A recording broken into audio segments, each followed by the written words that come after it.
to see the game at home. So sit back, relax, and enjoy Monday Night Football.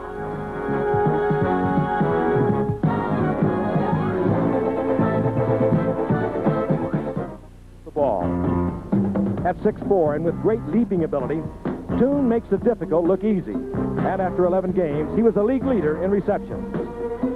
On the other side is the game breaker, Wesley Walker, who at 31 still can fly with the best. Walker has caught 12 touchdown passes this year, 4 in the Jets' 51-45 victory over Miami in September, including the tying TD and the winner in overtime. When the Jets go to the run, they can look to Freeman McNeil and Johnny Hector. And when healthy, as he is once again, McNeil is a dangerous slicing ball control runner. The offense is awesome, and it will have to be as the Jets look toward the playoffs with a defense that has been decimated by injuries. And tonight, that defense will be tested by Miami Dolphin quarterback Dan Marino. Marino tops the league in yardage and touchdowns with 6 of his 27 TDs coming against the Jets in their first meeting. Tonight, live from Miami, it's the Jets and the Miami Dolphins.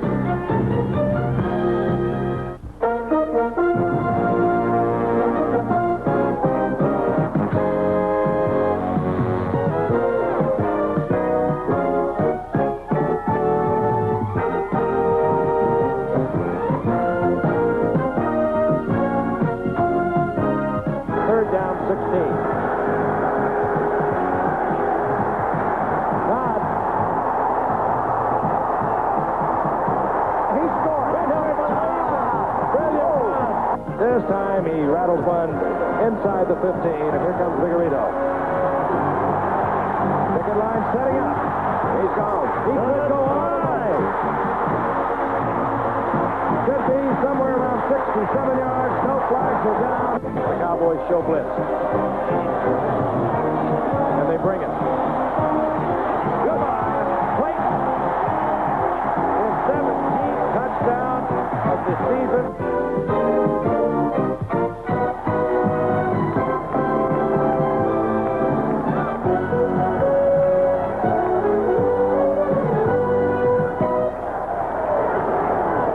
From the Orange Bowl in Miami, Florida, on a warm, humid South Florida evening. Tonight, it's the New York Jets with the best record in the NFL and a 9-game winning streak against the Miami Dolphins. This ABC Sports exclusive is being brought to you by Miller Lite. For great taste, there's only one light beer. By Mercedes-Benz, engineered like no other car in the world. By Black & Decker, ideas at work. By Citizen, no other watch expresses time as beautifully. Hello again, everyone. I'm Frank Gifford. Welcome to a sold-out Orange Bowl in Miami. Is supercharged with excitement. Miami Dolphins fans, even though their team is 5-6, they are looking for an upset win over the Jets tonight. We know about the Jets. They are a very explosive offensive team, with their quarterback Ken O'Brien rapidly developing into one of the game's best, if not the best. He has great outside receivers in Wesley Walker and Al Toon. It's on the defense where they are troubled. They have lost their entire defensive line into tonight's game.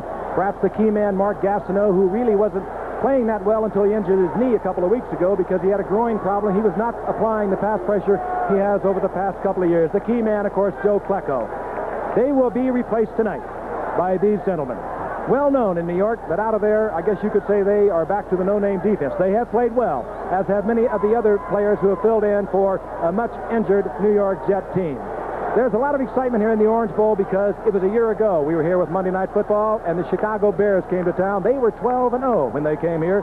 When they left, they had lost their first game of the season, 38-24. The Miami Dolphins team remembers that. The fans remember that. And, Al, we'll never forget it. And they are looking for it to happen once again. Lightning to strike twice. That's exactly what the fans are hopeful of. We have an oddity here tonight, Frank. We're taking a look at one team that has the best record in the NFL, in the Jets. The other team, the Dolphins, are having a very disappointing season. And yet the Jets are only slightly favored. And, in fact, a lot of people in the know feel the Dolphins will win this game for a number of reasons. One of those touched upon by Frank, the missing 3 defensive linemen. In addition, the Jets are also missing Lance Mel, who is out for the rest of the year, the great linebacker. You have the Chicago factor from last year, and also what Marino did to the Jets defensively in New York, and also what Marino has been doing this season. Even though the Dolphins have had a lot of problems on defense and a non-existent rushing game, Dan is having a typical Marino season. Last week, 4 touchdown passes against the Buffalo Bills. And last Monday night, you'll recall, in the San Francisco-Washington game, we saw Schrader and Montana throw 100 passes. Nobody will be surprised if O'Brien and Marino duplicate that feat tonight, and a lot of points are rung up on the scoreboard in Miami.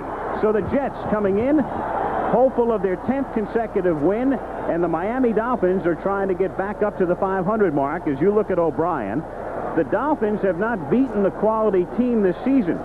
They have 5 victories, but they have taken care of Indianapolis twice, Buffalo twice, and Houston. O'Brien having a great year, and again, the type of player who is somewhat quiet, who is not particularly charismatic and really doesn't seek the attention, and thus is a relative unknown for somebody who's putting up numbers like he has. Back deep to receive for the Jets, Bobby Humphrey, number 48, and JoJo Townsell, number 83, as Squad Reves tees it up. Big crowd, sounding like a crowd cheering on a team fighting for a championship, rises and becomes very noisy as we get set for the opening kickoff.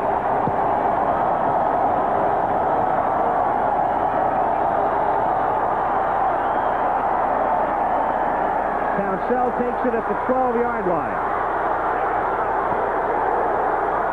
And can't break away and is stopped at the 23. And so O'Brien leading the Jets out.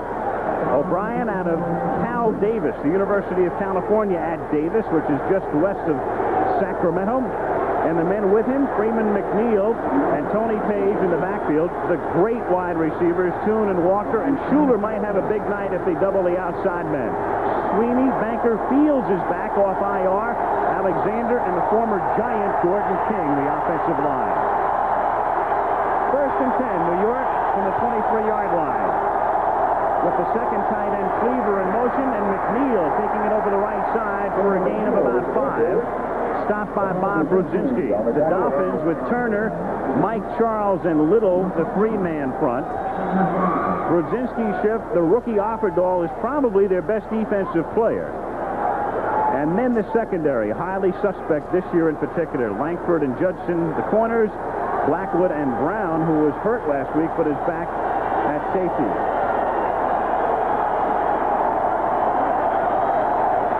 Second and 5. Again, it's Cleaver in motion, and again they keep it on the ground, and McNeil runs that same play to the other side and gets out close to a first down to the 34-yard line. Now, there's no question that Joe Walton would like to come out and run the football if he can. He likes to do that just purely on his own philosophy. We saw now the 2 tight ends working, Rocky Cleaver and Mickey Schuler. It was Cleaver in motion, cracking back on the inside man, and Mickey Schuler was releasing on the block, not blocking at all, moving downfield to work on the safety. They would like to move it on the ground and keep it on the ground until the Dolphins adjust, and then they can change off and go to those wide receivers, Wesley Walker and Al Toon. And McNeil is coming off a 104-yard day last week against Indianapolis. And again, it's McNeil. And McNeil has carried 3 times for a total of 14 yards. It'll be second and 7 as Mark Brown, number 51, makes the stop.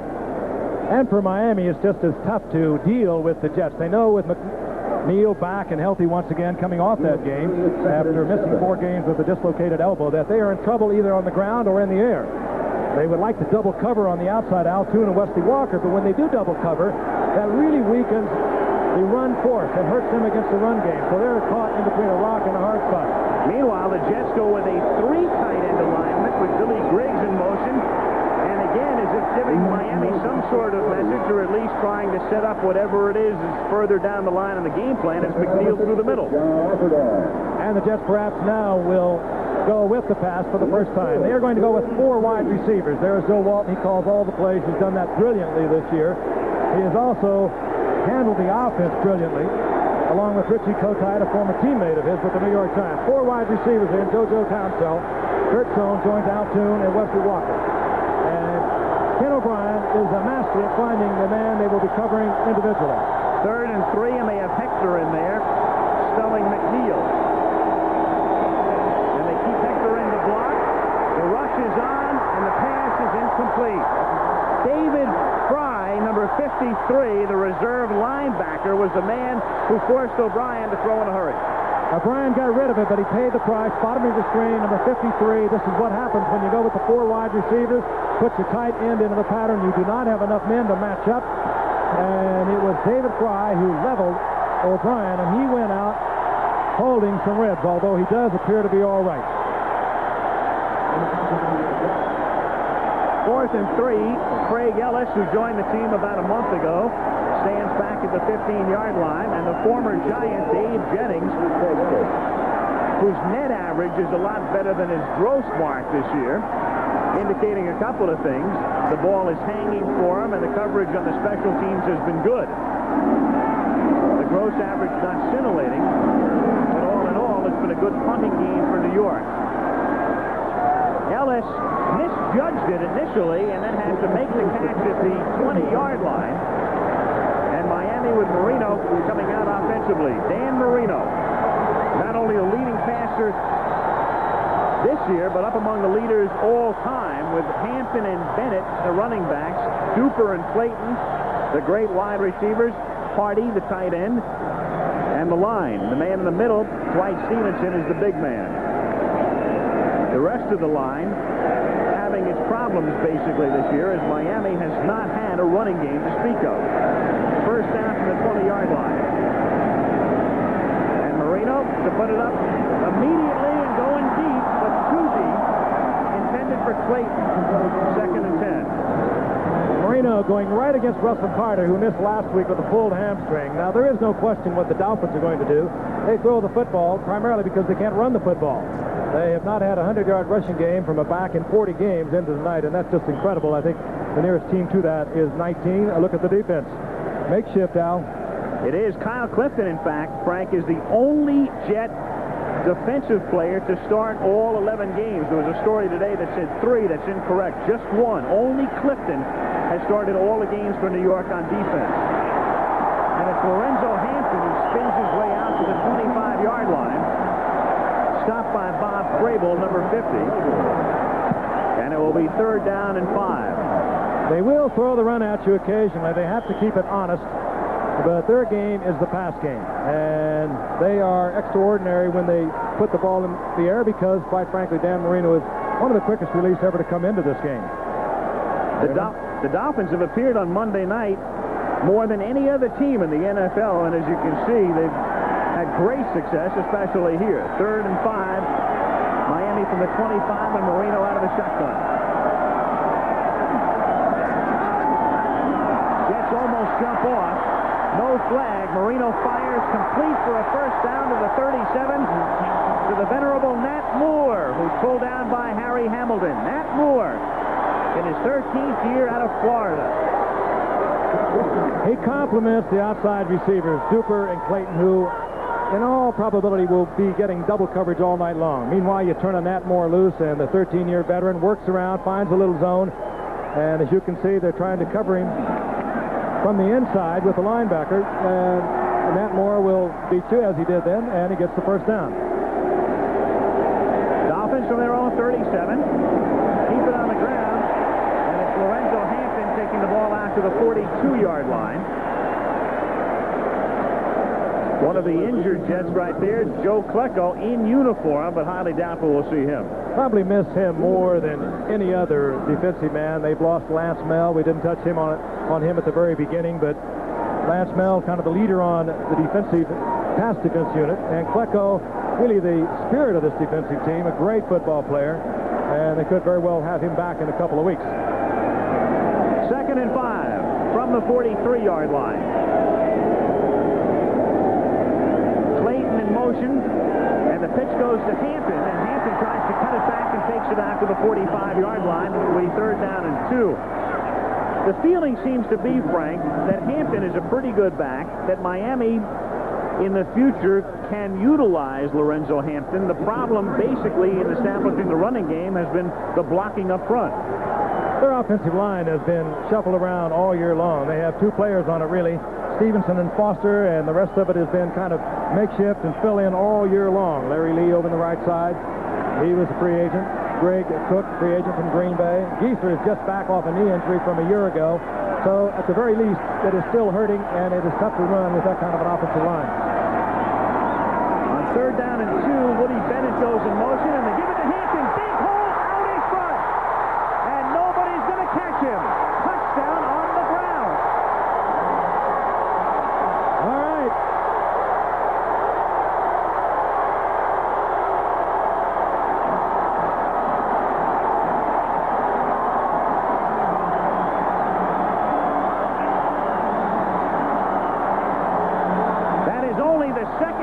Touchdown given up by the Jets this season. And this against the number 1 defense against the rush. The Jets have that.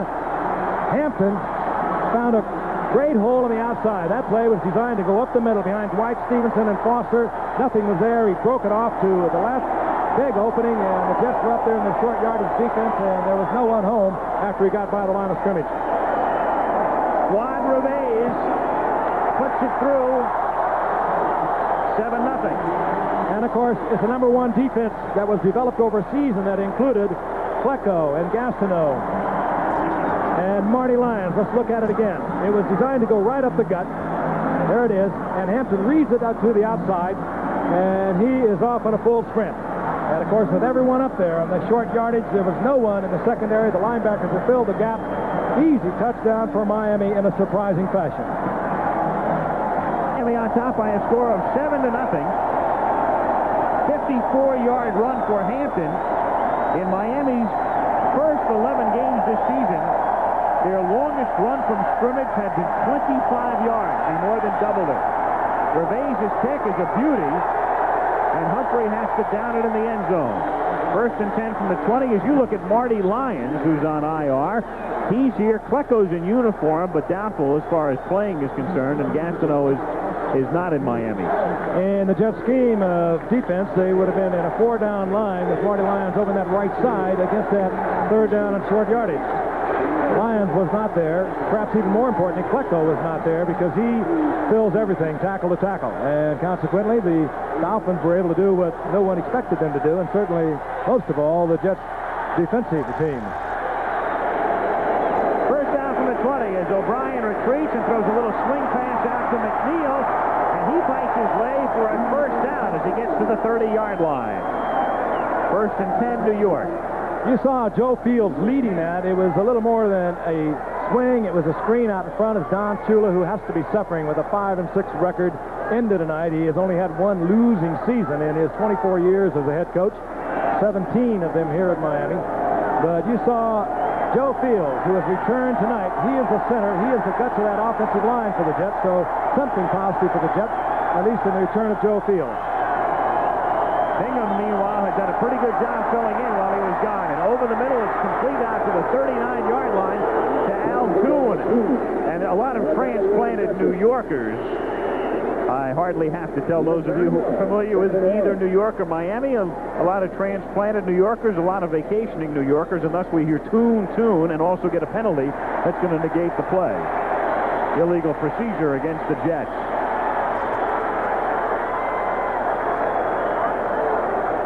Jerry Siemens, the referee tonight.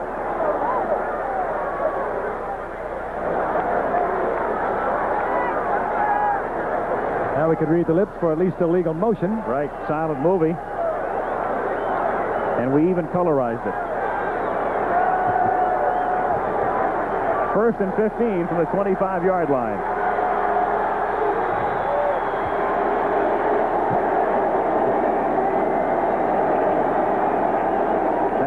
In motion, and again it's McNeil, and he gets only 2. He is stopped by Mike Charles, number 71, who's had a bizarre season. Mike Charles, the nose tackle, had a weight problem early on. They sent him to a dietitian. He missed some practices. They wanted him to take a drug test, and he didn't, so they suspended him. Then brought him back, played against the 49ers, hurt his groin, went on injured reserve, and finally came back in the Houston game. They questioned his work habits, but if he ever puts it all together, he'd be very helpful in the middle for them. Filling big shoes in Bob Baumauer. 2nd and 14, and over the middle and wide open is McNeil, and McNeil gets the first down out to the 43-yard line. They told us he was much healthier than he had been. He dislocated that elbow back in the first week of the season, and nobody has the quick cut like McNeil. Maybe he does not have the sustained long speed, but O'Brien is trying to go deep. They have the checkoff man. Good setup on the pass play. McNeil was there looking O'Brien right in the eye. Look at that move right there as he breaks away from the linebacker, gets away from Offerdahl, and more importantly, knows where the first down is, slides forward and gets it. Now Hector is in the game. Johnny Hector, 34, and he pairs with Tony Page. And that's Rocky Cleaver in motion, and Hector carries over the right side and bowls his way out to the 47. And when they write the chapter in Jets history entitled 1986, he'll fill a lot of pages, Frank, the job he's done in relief of Freeman McNeil. Oh, yes. When McNeil was injured in that first week of the season, we mentioned a moment ago, he came on, had a couple of 100-yard games, and filled in more than you would expect. Although when he came up 4 years ago, he played a lot then, and you could see a lot of promise. And this has been an exceptional year thus far for Hector. Second down and 5 from the 48. Miami ahead, 7-0. Fake reverse. Under pressure is O'Brien. Underthrows, but coming back is Walker to make the catch and out of bounds. Nice play by Walker to adjust after the fake reverse as they had sent Kuhn in motion. Faked it to him. Pressure was put on O'Brien, causing the short throw, but the completion in a 30-yard gain. And William Judson was man for man against Walker, and you're exactly right, Al. The fake reverse froze Judson for just a moment. Even though it was underthrown, it's much easier for a receiver who's got by a defender. Now, you see, Judson has to run full stride because he knows that he is being out-sprinted by Walker. And when he checks up, it's too late. Walker comes back and gets the ball. First and 10 at the 23-yard line with Cleaver in motion. And the pitch, McNeil gets about 5:18 to play first quarter. And here's a guy who is no stranger at the Orange Bowl in civvies tonight, but he's given the fans their share of thrills. Heisman Trophy winner, I'm sure. Going away. In a couple of weeks. Final game coming up, at least before what could be a showdown for the national championship, will be Thursday. They go against East Carolina. What a remarkable season for this young man. Vinny Testaverde. Second and 4 from the 17-yard line. And no room in the middle for Johnny Hector, who loses the football. And Seaman taking a peek. It does bunch him, doesn't it? Yeah. Both officials. Neither has given a signal yet. The only signals have come from the Dolphins. And now one from the officials, Miami football.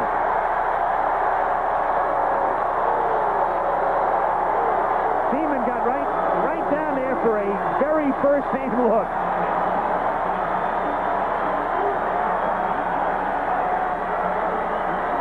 We believe Mark Brown, 51, is the man. There's the handoff. And going to Johnny Hector. Tried to reverse his field, and he was just hammered and hit hard. You see the ball between his legs. It was Mike Charles who put the hit on Hector. And it was Mark Brown who comes up with the first turnover of the night, and the Dolphins get it back at their own 16-yard line. So the Miami Dolphins and Mark Brown. And there's a look at Mike Charles. Brown recovering, and Charles was the man who made the hit. As the Dolphins take over at their own 16-yard line, first and 10 from the 16. Marino throws complete to Bruce Hardy, and Hardy takes it out to the 23. The pressure that time put on by Charles Jackson, and Hardy's a guy who, when the receivers, the wideouts, are covered, he'll figure very prominently, as was the case last week against Buffalo. And we talked of the troubles the Jets have on the defensive line. They have also lost Lance Mell for the season with major knee problems. Rusty Gilbo came back this last week. He is on the outside. Bob Crable, who had been there, has moved to the inside. So they are in a period of adjustment at the linebacker position. Second and a short 4, and it's Hampton who gets it out to the 26-yard line. It will be 3rd and 1 upcoming. And the Dolphins, who've had a terrible time running the football this season, now back at Hampton, a 54-yard run, as you can see, the longest of his career and the longest by a Dolphin in 6 years. Wild, isn't it? Yeah. They came into tonight as the team with the worst record rushing the ball in the league. They were 28th and last. And they went against the Jets team, and thus far they've been able to move the ball on the ground rather well. That is rated number 1 after 11 games against the rush. Funny game that we'll watch. 3rd down and 1 from just outside the 25. And Bennett goes in motion to provide more leverage, and up the middle, getting the first down goes Ron Davenport. His first carry, the 6'2", 230-pound second-year man out of Louisville. 1st and 10. You know what's amazing, Frank? They're 28th in rushing, they're 1st in passing, and they're 1st in total offense, to show you how fabulous their passing game has been. Good lead block by Woody Bennett. And again, the surprising is happening, at least early in the game tonight. The 2 explosive wide receivers, Clayton and Duper, relatively quiet thus far, but that can't be long in coming because they are having great years. Hampton now flanked out, Al, up at the top. Along with Clayton, who now goes in motion to the same side as Duper. And Marino will go to the right side, throws underneath, the flag is down. Bruce Hardy, who made 7 catches last Sunday against Buffalo. Lester Lyles makes the tackle, and Siemens' Mike is working.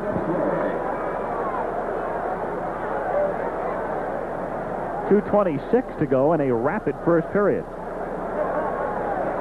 And again, it's illegal procedure against Miami. Marino wants to know what for. Illegal formation?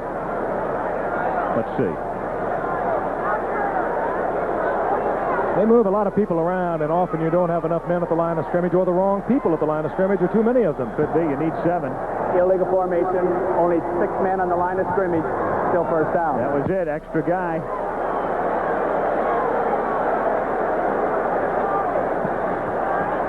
Dolphins, it's funny, they're having a disappointing year at 5 and 6, and yet again it's a Shula coach team. And look at this. Yeah, and there are the Jets, the best record in the league and the most penalties. What a correlation, huh? Up until last year, the Dolphins had gone 9 straight years. They were the least penalized team in the game, and then last year the Washington Redskins edged them. They are on track once again, however. Now we've got it worked out, perhaps. There was no infraction on the play. The right man was on the end of the line. Move the ball out. That must have been a replay. Somebody had to be counting. This is becoming a Monday night tradition. I'd be interested to know if there was a screening of that by Jack Reeder, who is in charge of the instant replay apparatus tonight. So in any event, no flag after all of that, and it's 2nd down and 3. Miami from its 36. 2:10 to go, first period. Dolphins on top, 7-0. Hardy in motion. Hampton with blocking, but it never really developed.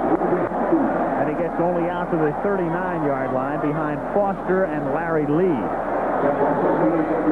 The Dolphins have got themselves back into a 3rd and about 1, maybe a little less than 1, and there have been times over the past couple of years, the Marino years, you might call it, or the Marino era, and they've put the ball in the air even here. They've been successful earlier tonight on a 3rd and 1, and they used the big man, Ron Davenport. And Davenport is in there again. He's had 1 carry, and it was moments ago for a first down on a 3rd and short. Davenport, number 30. He's in front of Hampton. And Marino fumbles the football. And recovers it, but it means they're going to have to kick. So Stevenson and Marino, the unlikely combination, creating a fumble. It's pulling away from the center. I don't know whether he was stepped on or not. It could have been Stevenson stepping back for the drive block that caused Marino to pull away and cough up the ball, which he quickly covers, and it brings out one of the game's better punters. As Kurt Sohn drops back, Reggie Roby a couple of years ago looked like he'd be all-world, but he had the bad Super Bowl against San Francisco, and he's really had an erratic year in '86. Whoa, That's an old vintage Roby type kick taken at the 12-yard line. And a decent run back by Kurt Sohn as he goes out of bounds at the 26 with 41 seconds to play in the period. So the Jets will take over after a 50-yard Roby boot in the waning seconds of the first quarter. The 45 overtime game. There were the numbers for O'Brien. 479 gross, and then he was sacked for 30 yards. So 449 net. The net yardage in that game for the two teams was 884 yards, or a little bit more than a half mile. First and 10 from the 26 as O'Brien throws to McNeil. First down. He gets to the 40, gains 14 at Offerdahl, 56. The good-looking rookie out of Western Michigan, who's had a bad elbow and missed last week's game, makes the stop. It's the rookie, John Offerdahl, who played so well. Missed last week's game, however, up in Buffalo because of a severely bruised right forearm. And that's Clayton cooling off on a very humid night here in November in Miami. Temperature about 80 degrees coming in to the start of the game. From the 39-yard line with Walker in motion, Raymond McNeil ends the first quarter with a gain of about 3 to the 42. So it's been a rapidly moving first period in a game that figured to take a long, long time with all of the aerial fireworks, but they stayed on the ground. And we go to the second quarter with Miami leading the Jets 7-0. ABC Sports Exclusive is brought to you by Buick and your Buick dealers. For traditional comfort, for technical innovation, and for a real commitment to quality, come to Buick, where better really matters. Second quarter at the Orange Bowl in Miami. Al Michaels with Frank Gifford. Funny, last Monday night we had that marathon game in Washington. The third quarter that night took 57 minutes. The first quarter tonight here took 30 minutes. Fast.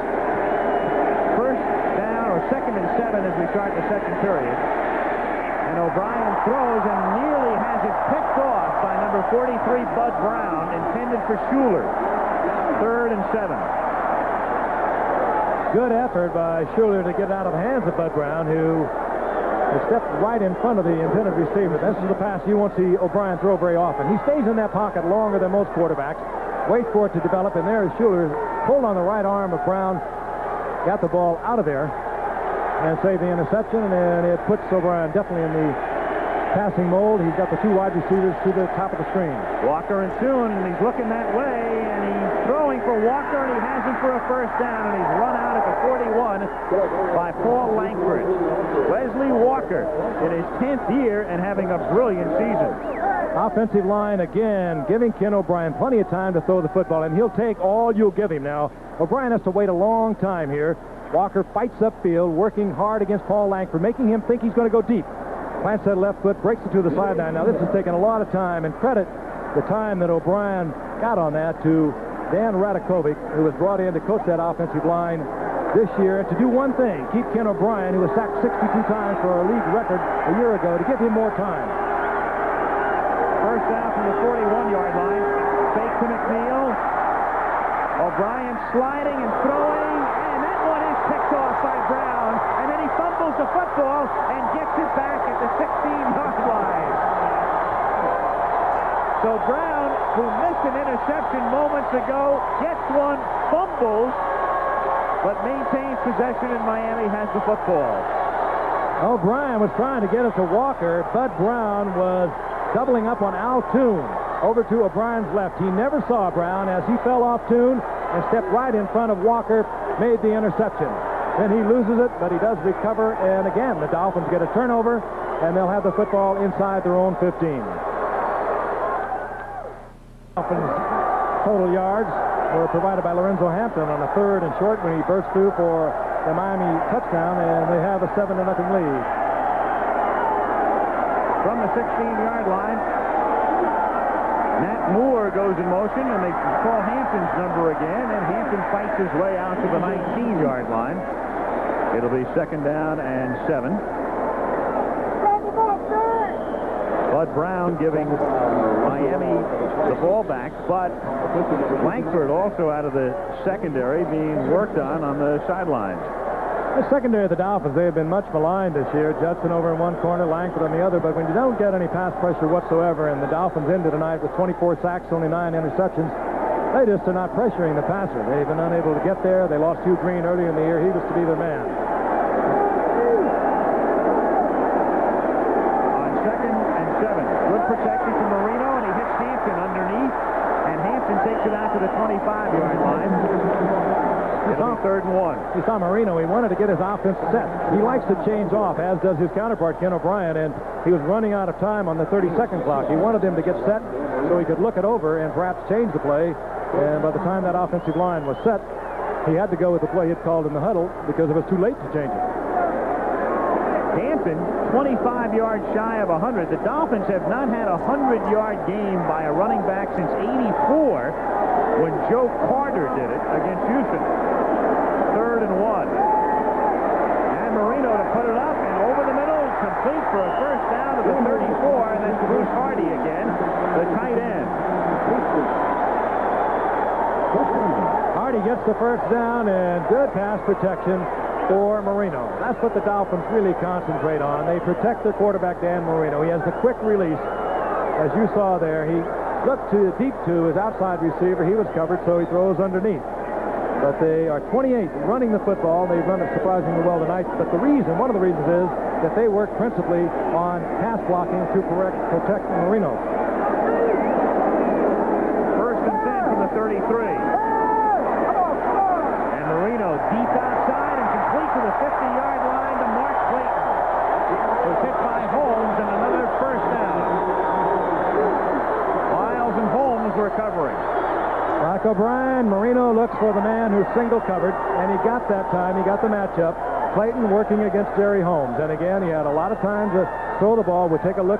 It was blast blocking with a little play action fake to number 34, Woody Bennett. The Jets were bringing linebacker Charles Jackson. That meant there was single coverage, and here was the single coverage. Holmes against Clayton. Holmes had to respect the speed of Clayton going deep. Consequently, Clayton was wide open for another first down.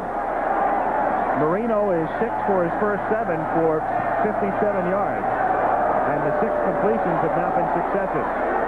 Pitch to Hampton. He gets into Jets territory and is written down in a bunch at the 49-yard line. 2nd and 8 with 11 and a half minutes to play in the half. Miami continuing to run relatively successfully against the Jets. That time they worked on the left side where they have been doing a lot of work tonight. Lance Mel is out of the lineup over on that side with an injured knee. Rusty Gilbo had just come back off injured reserve. But again, the Jets are going without Flecko, Marty Lyons, Mark Gastineau. That would be their front 3 were they healthy. 2nd and 8 from the 49-yard line.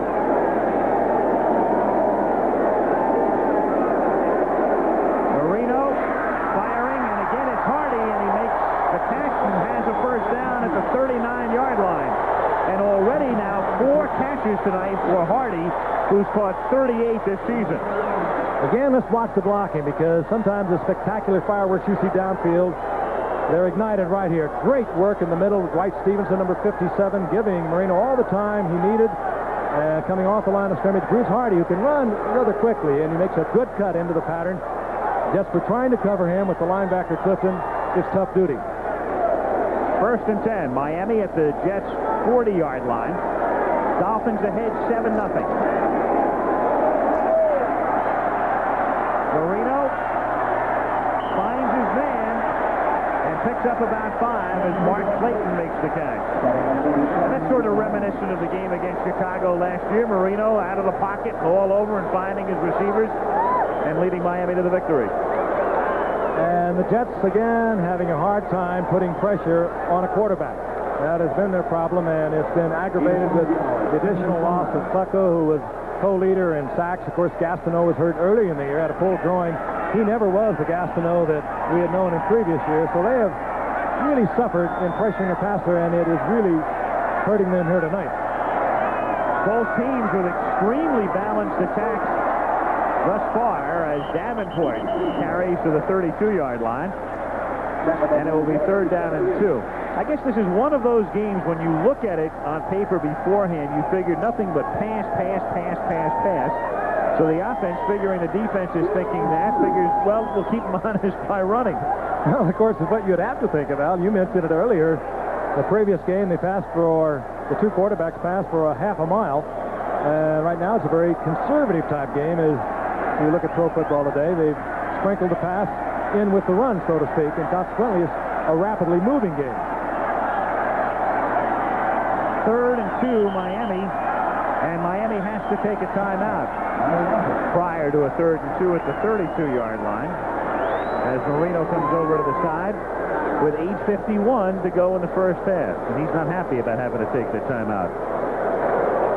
This graphic is that Dan Marino has done this in 4 years. His 6 400-yard games, he had one a week ago against Buffalo. Of course, he had that one against the Jets September the 21st. It took Dan Fouts, 14 years, and Sonny Jurgensen, I guess, a couple of decades between Philadelphia and the Washington Redskins. But again, Marino is fortunate enough that you're a quarterback, I would say that, because he came to a team that had to start putting the ball in the air and keeping it in the air.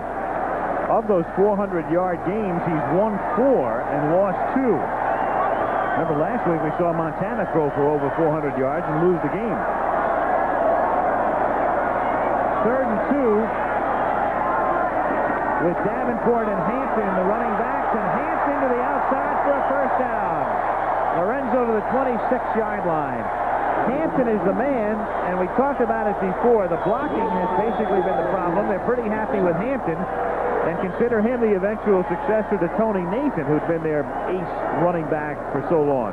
Fascinating thus far. The Miami Dolphins are doing what they are not supposed to be able to do, and the Jets are giving up what they shouldn't give up. Coming into tonight, number 1 against the rush in the NFL, and the Dolphins, with their offense, 28th rushing in the game so far. First down, Miami at the 27. Bennett is the sole back in this set. And Marino fires to Hardy, makes his 5th catch, takes it to the 21. At halftime tonight, stick around because we're going to talk to Mike Ditka. And we're going to talk not only about the Bears, but as I'm sure almost all of you are aware, and we'll have Mike live from Chicago talking about the hit yesterday that has put Jim McMahon out for a while. The late hit by Charles Martin. Almost the next afternoon. So we'll talk to Ditka at halftime.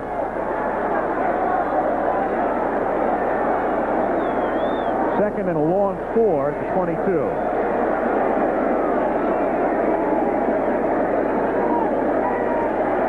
Marino throwing complete to the 11-yard line to Dan Johnson, and he pulls his way to the 1. He's the other tight end.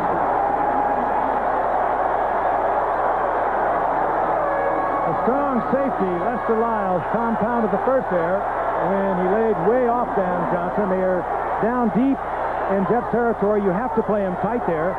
It was Lyles laying way off, getting there very late, and he compounds the problem when he misses the tackle right there, sliding away, and Dan Johnson just bulls down to the 1-yard line. And Marino has now completed 10 passes in a row. He's 10 of 11 for 97 yards. First and goal at the 1.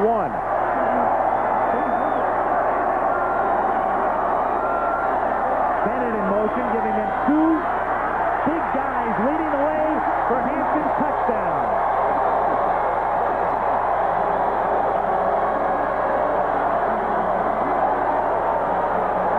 Hampton has now scored every rushing touchdown by the Dolphins this season. All 8.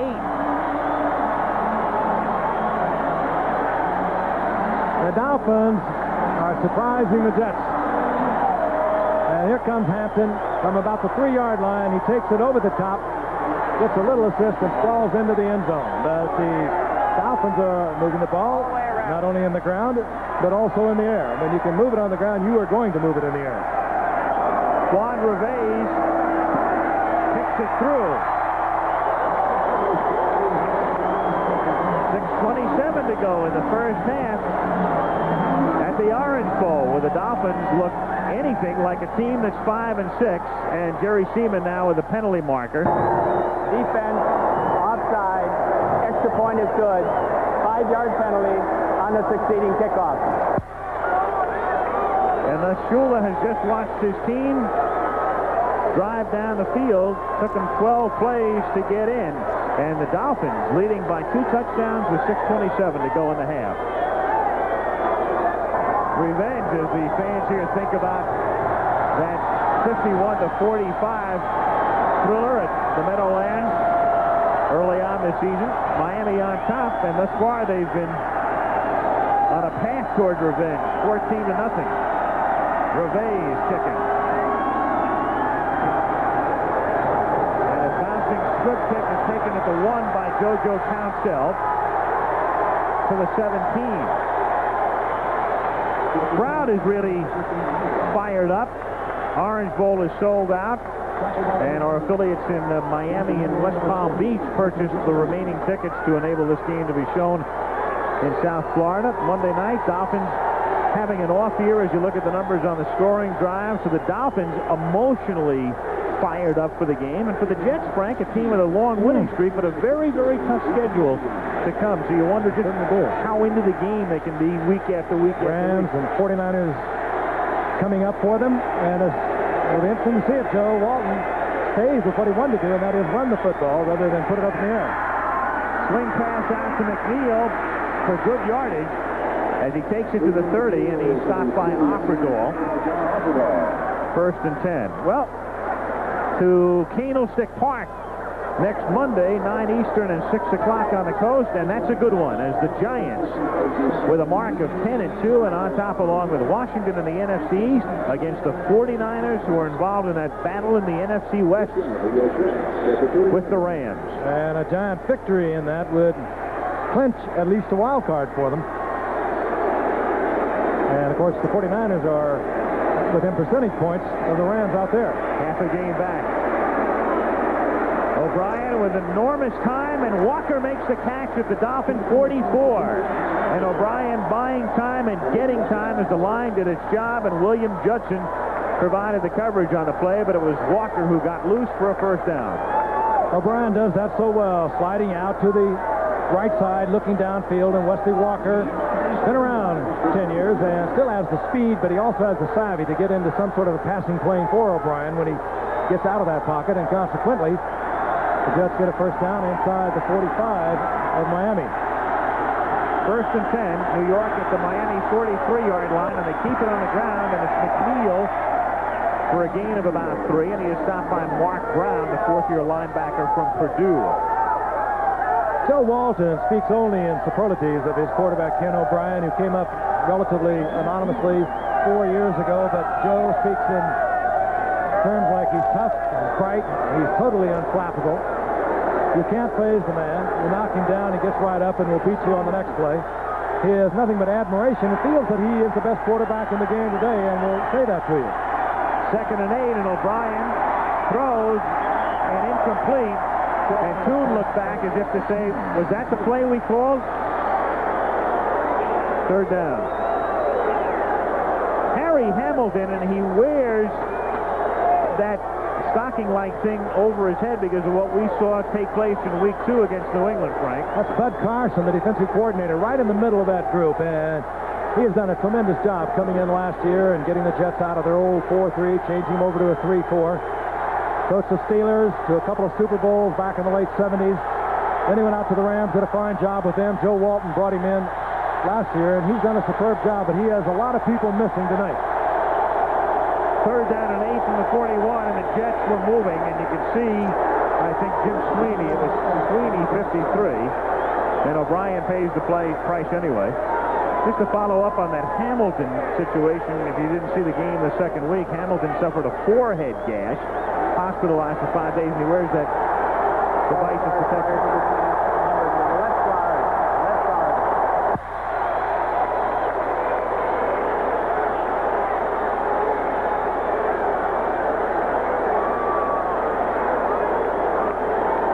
Back to the 46-yard line. It will be 3rd down and 13 now. Sweeney is the man who is moving.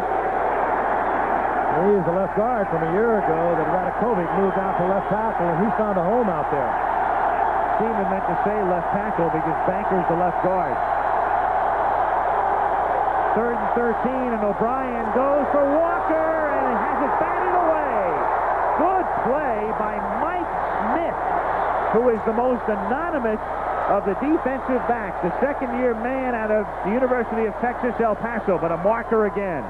He should be holding where that marker fell. There was a blitz on. O'Brien tried to get it deep. It took too much time, and that's what happens when you try to block for any length of time when you're passing. Illegal use of hands to the face. Number 63, offense. Penalty decline. Fourth down. Ted Banker is the man. And thus with 4:09, the penalty decline, forcing a fourth down punt for New York. Dolphins on top 14-0. The Jets have been phenomenal this year in the second quarter. The Jets have outscored their opponents 150 to 26 in the second quarter this season, as Craig Ellis is back at the 10. But tonight it's been Miami with the only points thus far in period 2.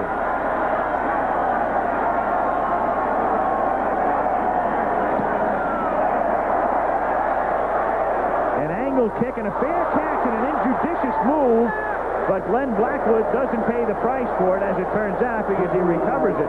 One of those plays where you don't know what you want to do. You want to let it bounce and maybe go out of bounds or a touchback or just what. And Blackwood comes up, and he does believe in miracles after that fumble recovery.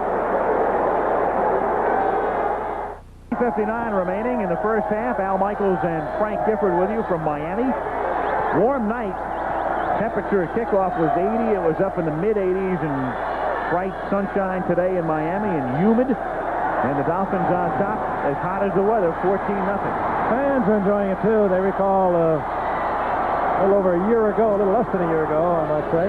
The Bears came in here, sporting 12-0, and they left defeated 38-24. And Dolphins fans, and again, the stadium sold out tonight, thanks to our affiliates here and in West Palm Beach, are out in numbers. They're looking for another upset. They've got one working. From the 8, Miami begins this drive on the ground, and Hampton gets stopped at the 9-yard line. As the clock begins to move down and looking ahead, the Dolphins have 2 timeouts remaining in this half, which now has 3:45 remaining.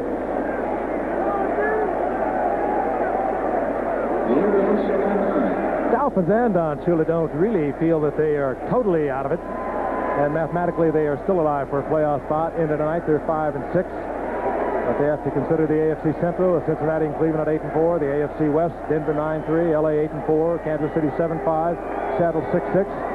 They are mathematically alive. Second and 8 as Marino goes over the middle to Hampton, and Hampton gets the first down by breaking a tackle and moving to the 21-yard line.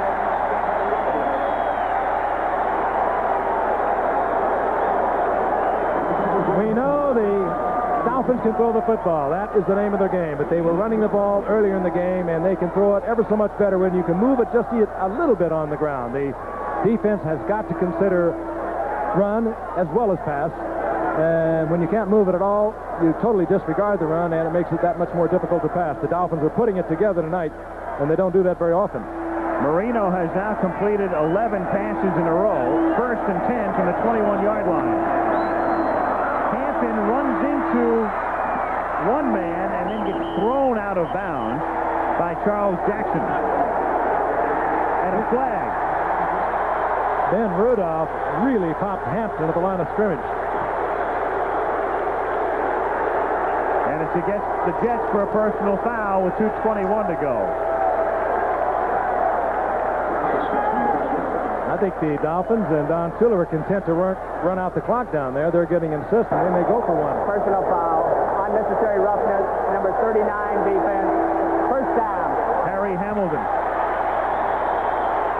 Now the Dolphins can start thinking about more points. Take a look at Rudolph. He really pops Hampton right there as he runs right into his old man Larry Lee and Ben Rudolph. Gets to the outside and being taken out of bounds. And then the hit comes in just a little late, or extracurricular activity by Harry Hamilton. Very close call, but it gives the Dolphins an field area where they can start to consider looking for more points. And Tony Nathan comes in the game at tailback. He's behind Bennett, and they send him out into the pattern, and Marino goes over the middle for Hardy and overshoots shoots him. Went for the tight end going deep, and Lester Lyles was back there. It'll be second down and 10. 2:04 to play in the half. So they'll get a free timeout in 4 seconds.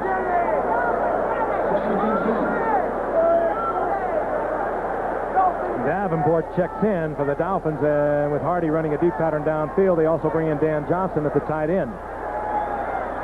Coming up at halftime, our halftime report from ABC News and also local news in your area. And then we'll talk with Mike Ditka live from Chicago. Second and 10 from the 33. Inside handoff to Davenport. He gets to the 37, and that takes us to the 2-minute warning. Post haste in a game that's about an hour old. And the 2-minute warning comes officially at 1:59 in the Orange Bowl. Dolphins 14, Jets zip.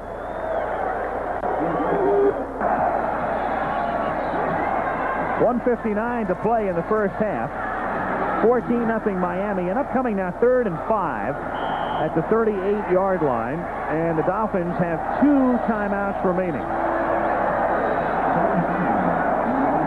Fine job tonight by the Dolphins. They lost 51-45 September the 21st, but that was also when the Jets had Mark Gastineau, they had Klecko, they had Marty Lyons, they had Lance Mel. So they felt very confident coming into tonight that with those defensive players out, they'd have even a much better shot, and particularly here at home where they had played so well over the years. From the shotgun on 3rd and 5, Marino throws over the middle, first down, as he hits Mark Clayton at the 45-yard line. Clayton running across the middle and underneath, and Carl Howard makes the tackle. And Clayton has been shaken up. Marino is trying to get up to the line of scrimmage, trying to go without a huddle, conserving time because he has used 1 timeout, unable to do so because the injured player is Mark Clayton. And in this situation, this is a charged timeout to Miami, with the injured player under 2 minutes. We'll look at it from the reverse angle. Marino finding the wide open Clayton. Down he goes, hit by Carl Howard there, who is back in the prevent defense secondary for the Jets. So they work on him, and it will be first down, but Miami is charged with a timeout under these circumstances. They're down to 1. There's Nick Bonicani, who at halftime will be here with his son Mark Bonicani, who of course was paralyzed in a football injury a year ago playing for Citadel. Nick has been at the forefront along with his teammate Dick Anderson in a project called the Miami Project to raise funds to fund research at the University of Miami Jackson Memorial Medical Center, and tonight there will be $1 million check presented in honor of Mark Bonicani for research against paralysis at halftime. And there is the son, Mark Bonicani, who has made such tremendous progress. He was paralyzed from the neck down with that football injury a little over a year ago. He has made tremendous progress, and he remains confident that there can be some cure for paralysis. And he is inspiring not only tremendous funds to be directed that way towards research, but he is also a living inspiration himself. He's some young man. First and 10, Miami from the 46 out of the shotgun. Nearly intercepted, and instead it's caught by Duper at the 39 for a first down after it was almost intercepted by Jerry Holmes. The two marks do this all the time. They are always around the ball. They seem to always get the deflection. They take it away from the defender. The little people on the outside, they're both 5'9", but they play so tall. Firing it in there is Marino. He's so confident he can get it in there. He tried to get it in over Bobby Humphrey, who deflected it, goes up in the air and comes right down in the hands of Clayton. Call it luck, call it whatever you want. Or rather Duper, and the two marks always seem to be there. Jim Jensen is in the game, and that's he in the slot to the left. He can be a tight end or a quarterback or a running back, and it's Marino going deep down the left side and incomplete, intended for James Pruitt, and Russell Carter jumped too early and got away with it. Pruitt, of course, is the rookie from Cal State Fullerton, a good receiver. that perhaps if Clayton and Duper weren't around, you'd hear more about him. Here he is again, working against Russell Carter. Carter was beaten earlier by Clayton on this very same fly pattern. He senses it. He sees Pruitt looking back for the ball. He just goes up high, and it was a very early jump, and Pruitt, perhaps losing a bit of concentration in the collision with Russell Carter, just could not keep the concentration. 2nd and 10, shotgun at the 38. Miami with one timeout left. Dolphins ahead, 14-0.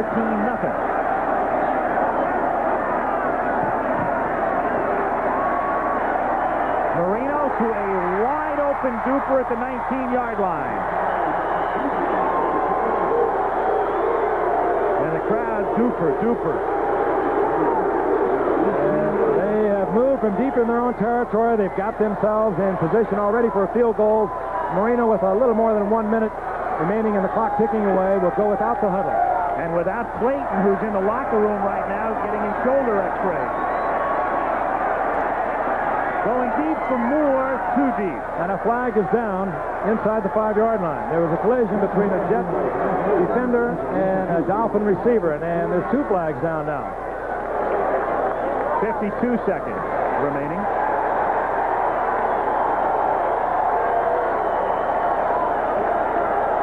Against the Jets.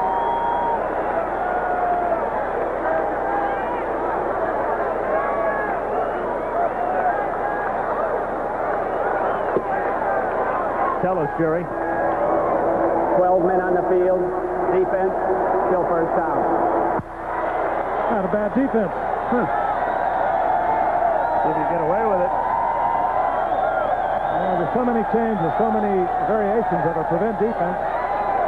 The Jets had many of them, and they wound up with too many men on the field, and it changes it to a 1st and 5 and stops the clock with 52 seconds. 1st and 5 at the 15-yard line from the shotgun.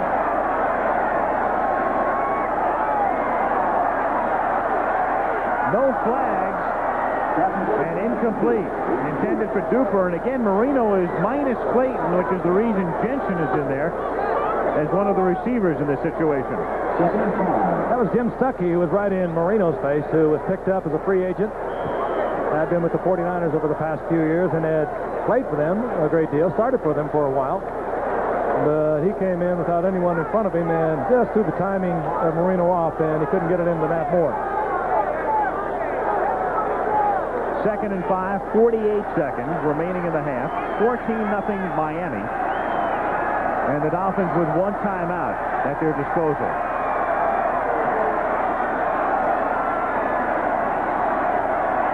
Marino fires over the middle to the 7-yard line, and the catch is made by Tony Nathan. And they can't afford to take the timeout here, so up they come. And they'll put it in the air, and if Marino cannot find the receiver, he'll kill the clock with the incompletion. Clock ticking down to 23. Marino firing over the middle, but short of the goal line. The catch is made by Moore, and they're going to have to take their timeout here. And they do. It's their final one. It's kind of a bizarre way for this first half to end in terms of timeouts. They had to take an early timeout when Marino came up on a 3rd and 2, and they didn't have the right people in the game. Then they had to take their second timeout inside the 2-minute warning because Clayton was injured, and that has to be a charged timeout, and that left them with only this one. Gervais is warming up on the sidelines, but Don Shula has a lot of confidence in his quarterback, Dan Marino. He has 15 seconds on the clock. He can let him throw it a couple of times and throw it into the end zone. You have to be in the end zone, otherwise you might have your receiver pull down and the clock continue to run, and you couldn't get your field goal unit on the field in time. But Shula has a lot of confidence in Dan Marino that he would not throw the interception. That's Don Strock with the cap on there. He has been a great help in the development of Dan Marino. Strock has been around 13 years and has worked very closely with Marino. They have become great friends, great golfing pals. And a final word, and it looked as though it was directed to Don Strock. So now it is 2nd down goal. with 15 seconds and nary a timeout. From the 2. 14-0 Miami. In a game in which the Jets, despite the best mark in the NFL, were only slightly favored over a team that's 5 and 6 and hasn't beaten a quality foe. Hardy now splits out. The tight end goes wide to the left with Moore. Now he comes back in motion. And Marino twirls and has it knocked down near the line of scrimmage by Rusty Gilbo, the linebacker. I'm not quite sure the play-action fake. The Jets weren't buying that at all. They know full well the Dolphins are not going to run any kind of a play because they would not be able to get the field goal unit onto the field. And a strange call, too, and as much as the ball wouldn't have gone into the end zone, you complete the pass, you run the risk of having the man tackled, and that's the end of the half.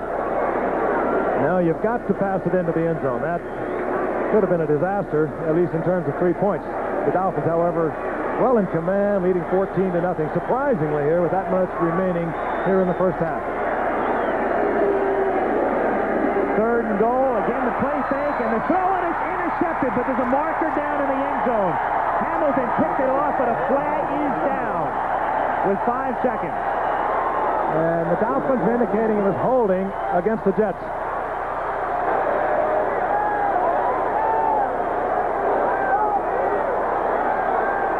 And it's holding against the Jets.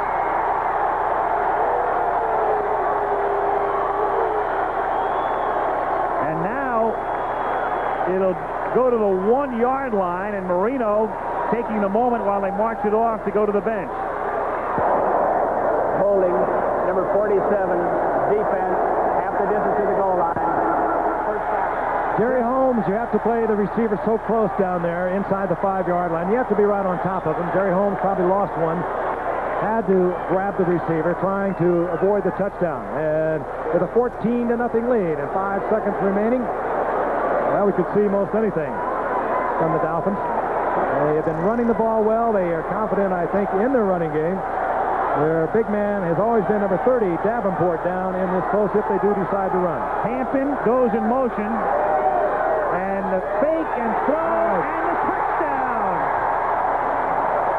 Lorenzo Hampton takes a big first half with 2 seconds to play in the half. Great first half by the Dolphins. The Jets had to think both run and pass. They had to consider Davenport. He is the man they always use down close. Play action, you'll see it. Marino puts it in there. Number 30, Davenport, finds Hampton, fires it out in the flat, and Denson just could not get there in time. Touchdown. Super call. They had to respect the play, the running play, and it gave Hampton just enough room to get into the end zone. Strock holds for Fuad Reve.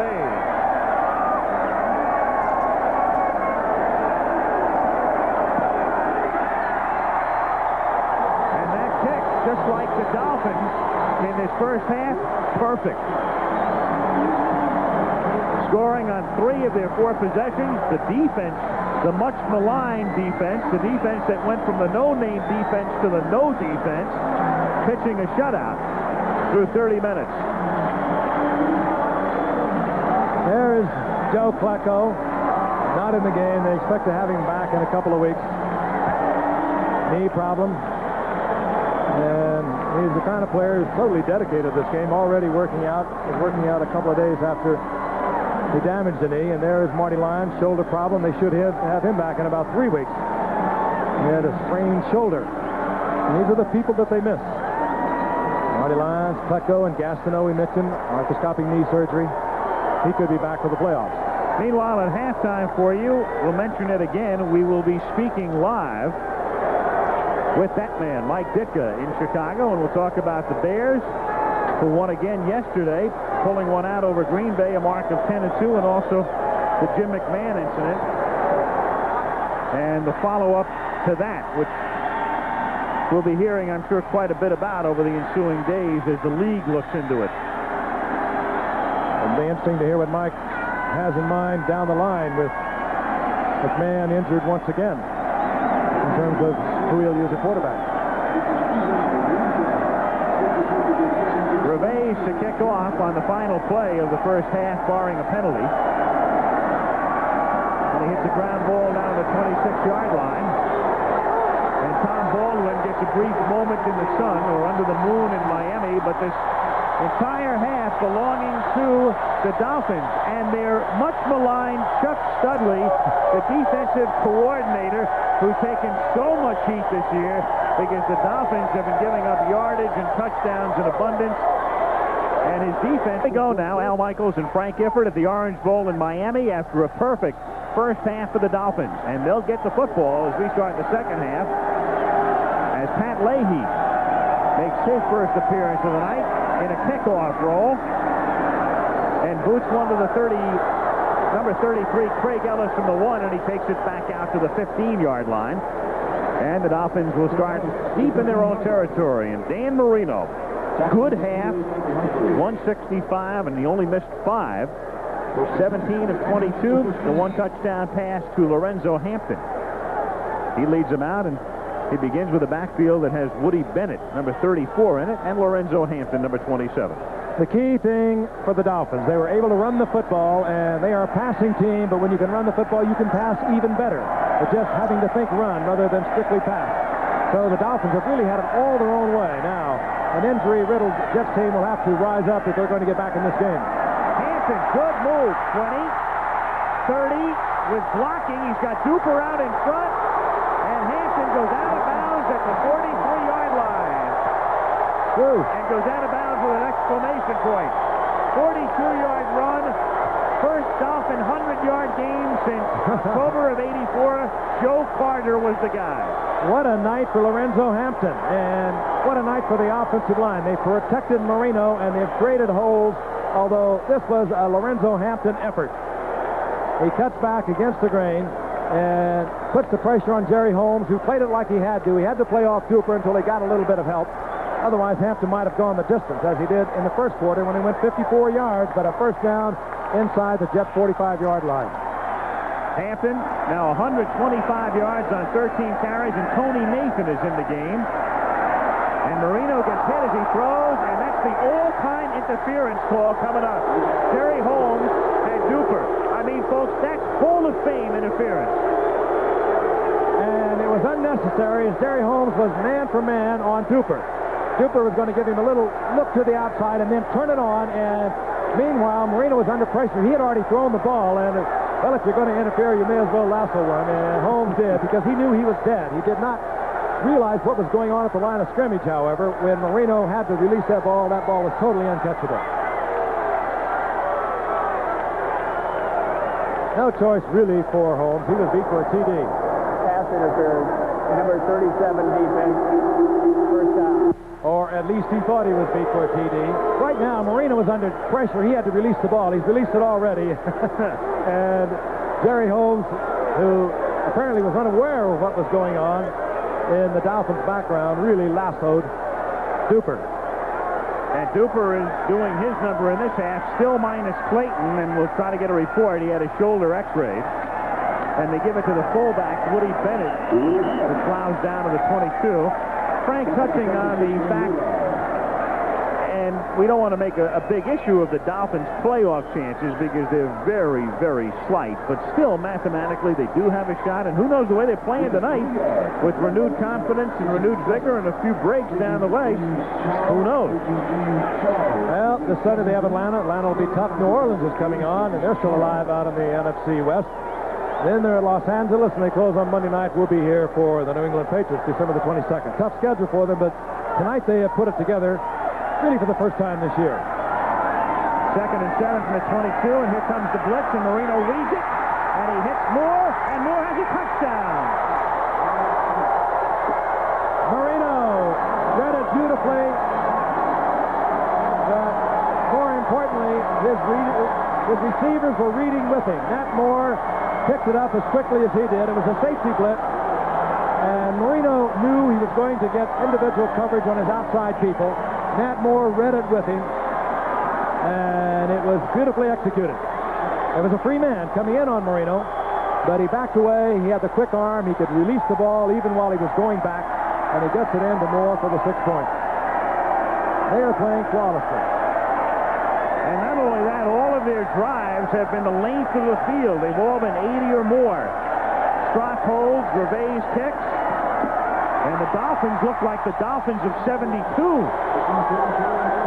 When you move the ball on an 80-yard drive, you were doing something right, and the Dolphins are doing everything right.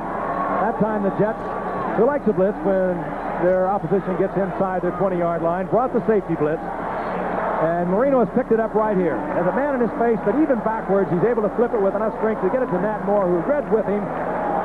Great coordination between Moore and Marino, and this is a shocker. Came to the Dolphins in 1974. Came down the road from Gainesville, another Florida Gator. 13 good seasons here. All of the points for Miami tonight, in fact, scored by ex-Gators, because Lorenzo Hampton has accounted for the other 3 touchdowns. 28-0, and Gervais kicks into the end zone, and Humphrey will bring it out. And from 2 yards back, his run back is 28 yards to the 26-yard line. And the Jets will take over at that spot. Right now, so much for the Jets' game plan. They came in, they wanted to run the football, they wanted to control the game with Freeman McNeil healthy again, and Johnny Hector running so well in relief of McNeil over the weeks. That's history now, and O'Brien's going to have to put it up. They are 28 points down in what is amounting to now on the verge of a humiliating defeat. Ken O'Brien is going to have to think deep. He's going to have to think Al Toon and Wesley Walker. The Dolphins, however, know that. And while they're not a strong pass rushing team, they know what's expected. From the 26-yard line, dumped by O'Brien. He was just unloading it. And the pressure put on by George Little, number 99.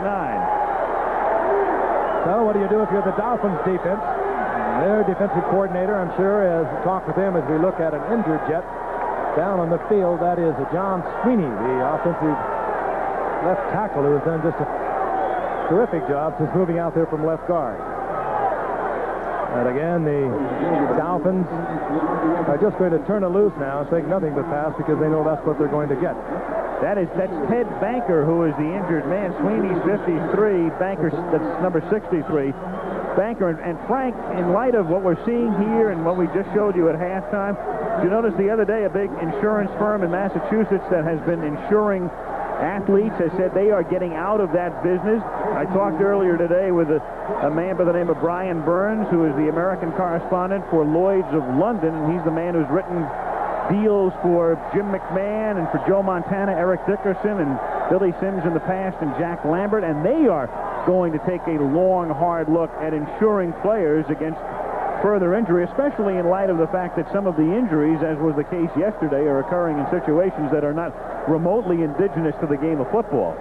And I think you'll see, even beyond that, the NFL, of course, will take corrective action against what happened yesterday against McMahon by Martin of Green Bay. But I think you're going to see the Players Association, headed by Gene Upshaw, the president of the Players Association, also getting into this.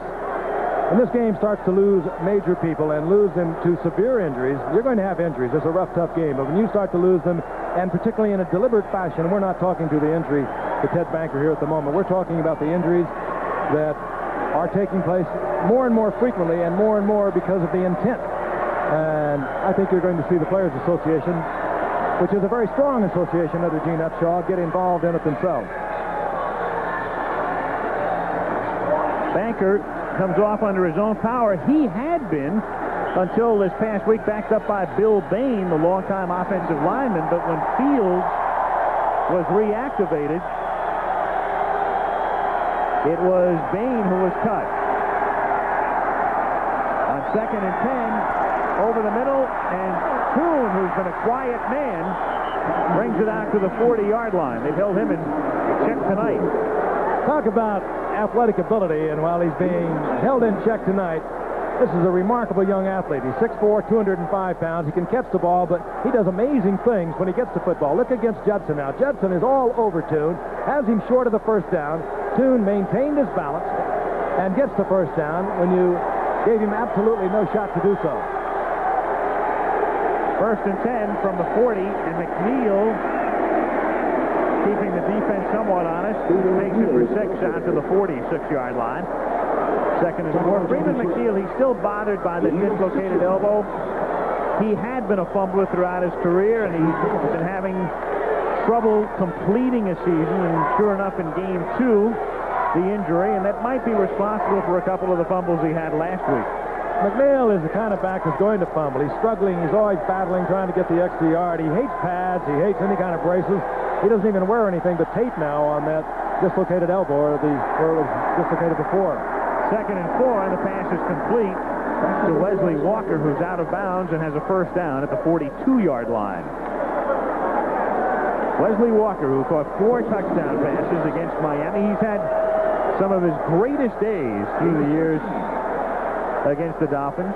If you go back, Walker has played 16 games in his career against Miami, and that's a good barometer as you look at the total yardage in the game, because 16 games equals a full season, and he's caught 14 touchdown passes in those games and over 1,100 yards. Cleaver in motion on first down. McNeil to the outside. Run down at the 33. William Judson made the initial hit. This is what Joe Walton wanted to do at the very beginning of the game. Use McNeil, control the ball on the ground, but when you are down by 28 points, it's relatively easy to do this because the Dolphins are thinking, and rightfully so, that the Jets are going to have to put the ball in the air. And Joe Walton knows that he'll have to do that if he's going to have any shot at pulling this thing out tonight. 2nd and 2. O'Brien complete as Walker makes his 5th catch of the night and has a first down at the 26. Mike Smith making the stop. Funny thing, frankly, the Jets not getting a lot of the respect they feel they deserve. A lot of people saying, oh yeah, they're 10-1, but they're lucky. And then, of course, they come in here, and on a night like tonight, those people will be even more vociferous pretending they've been lucky. One or two of them have a ball. That was a good call by Walton. Dolphins thinking deep, they go short. On 1st and 10, pass is dropped. Tony Page hit by Mike Smith as the ball got there.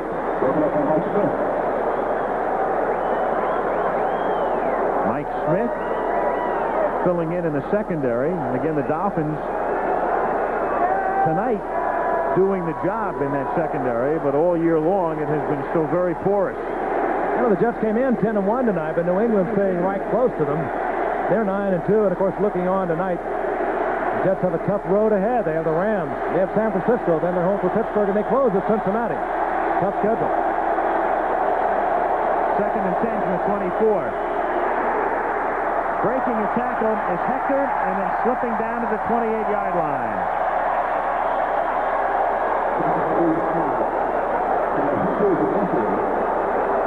Offerdahl had read the play beautifully, just did not execute the tackle. McNeil, however, still loses 4 on it.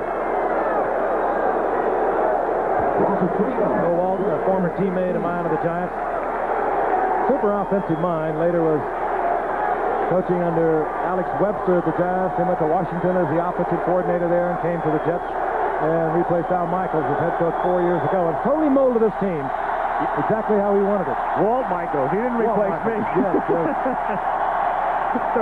3rd down and 14. As O'Brien goes back to pass. And off the fingertips of Schuler.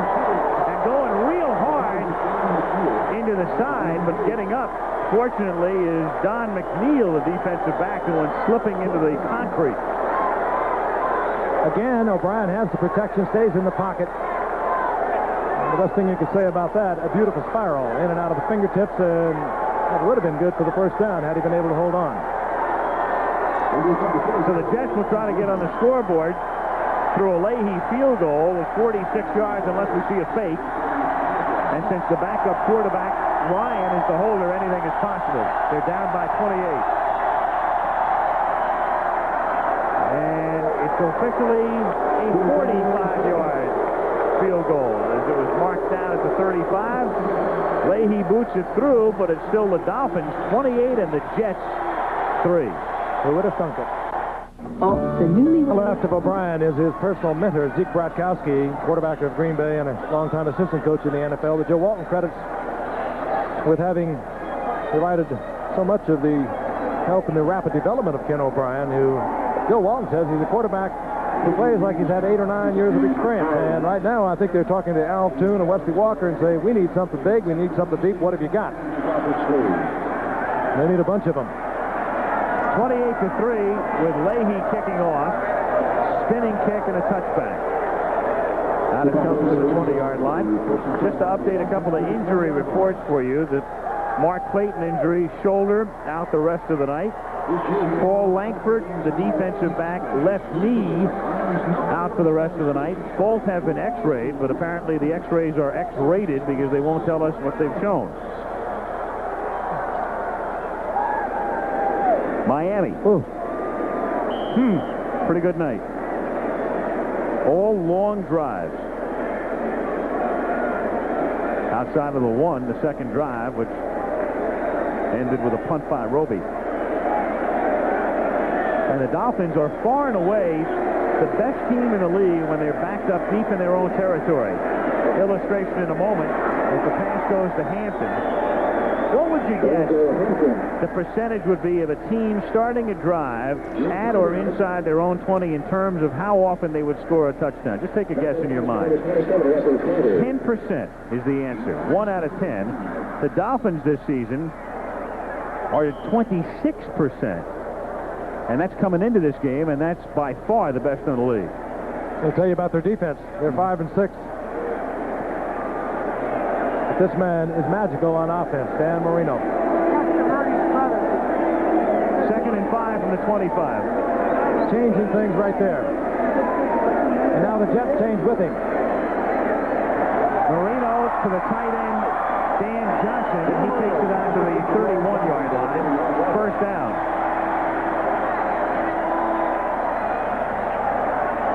Jets with a good defense for the most part this season. A defense that had allowed just 6 drives of 80 or more yards in 11 games this season, and they've already yielded 4 tonight.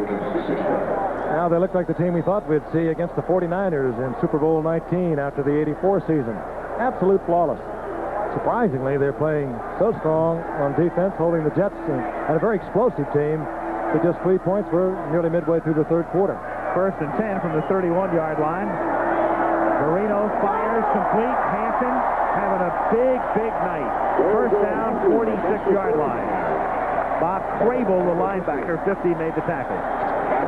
Hampton is doing all the things that Tony Nathan has done for so many years now for the Miami Dolphins. Good running back and very nifty out of the backfield as a pass receiver.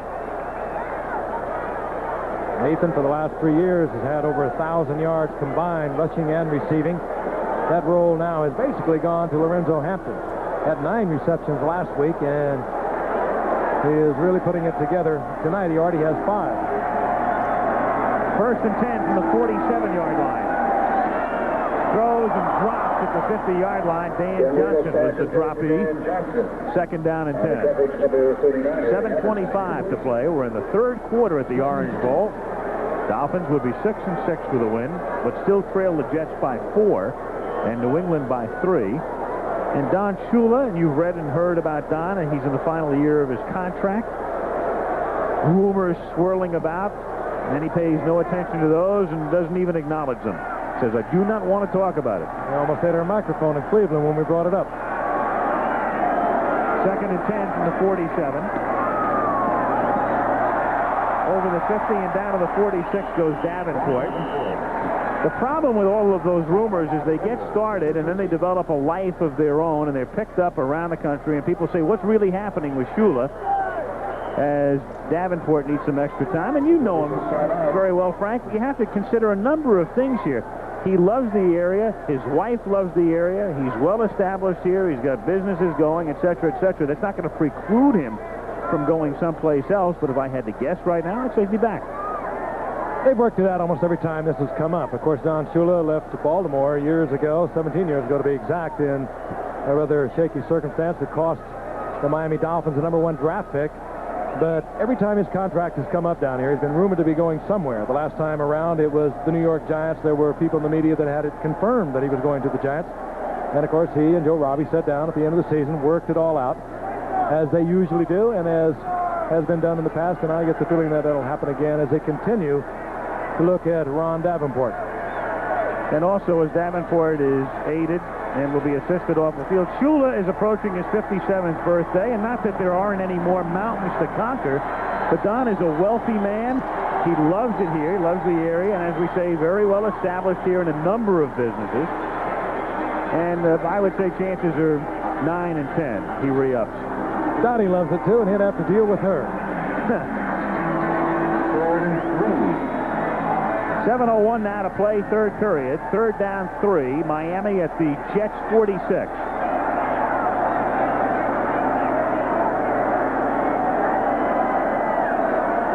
Shotgun. And Miami very proficient on third down plays tonight, and first and second as well. And again, and that's Jensen. Jim Jensen is getting some playing time tonight with Clayton on the shelf, a guy who can play wide receiver, play quarterback, and the versatile one out of Boston University. And he is a quarterback, and he works at a quarterback's position. And along with Dan Marino, they both timed it out beautifully. Perfect rhythm between them on the blitz. And Marino knew it was going to be isolated coverage. And Jensen gave him the move, and they get the completion and the first down inside the 40. Marino reads that blitz so well. If you blitz him, you better get in his face or get to him, or he's really going to burn you. First down, under 6 minutes now in the third. Hampton. What non-running game. Tonight they're doing it all. And the block that time by Woody Bennett, who came out of the backfield to lead it. They are smoking tonight. Everything they do is right. Bennett with a good block out of him. Hampton is turning in a superlative game tonight, both running the football and also as a receiver. He's working well with Marino out of the backfield. And what can you say? They've just got it all together. The game plan, obviously perfect. No one thought they could run. Coming into tonight, 28th in the league in rushing. They're not playing that way. Against a team that has given up one rushing touchdown all season. And the best in the league against the run. Second and inches, and so Marino will put it up, and falling down as he was twisting around was Nat Moore, so it's incomplete. Marino going down on the play. It'll be third and inches. There's offense! Offense! We want some offense! You want some offense? That's 28 points and another drive in the making. A little more offense would be broadcasting to our families. Jets, as we mentioned over and over, playing tonight without Gastineau, Klecko, Marty Lyons, Lance Mel. They knew it was going to be tough. Joe Walton knows it's going to be tough. Long talk with him today. He said, I'm worried about down the line. Said the great teams are defensive teams when you get into the playoffs and into the Super Bowl.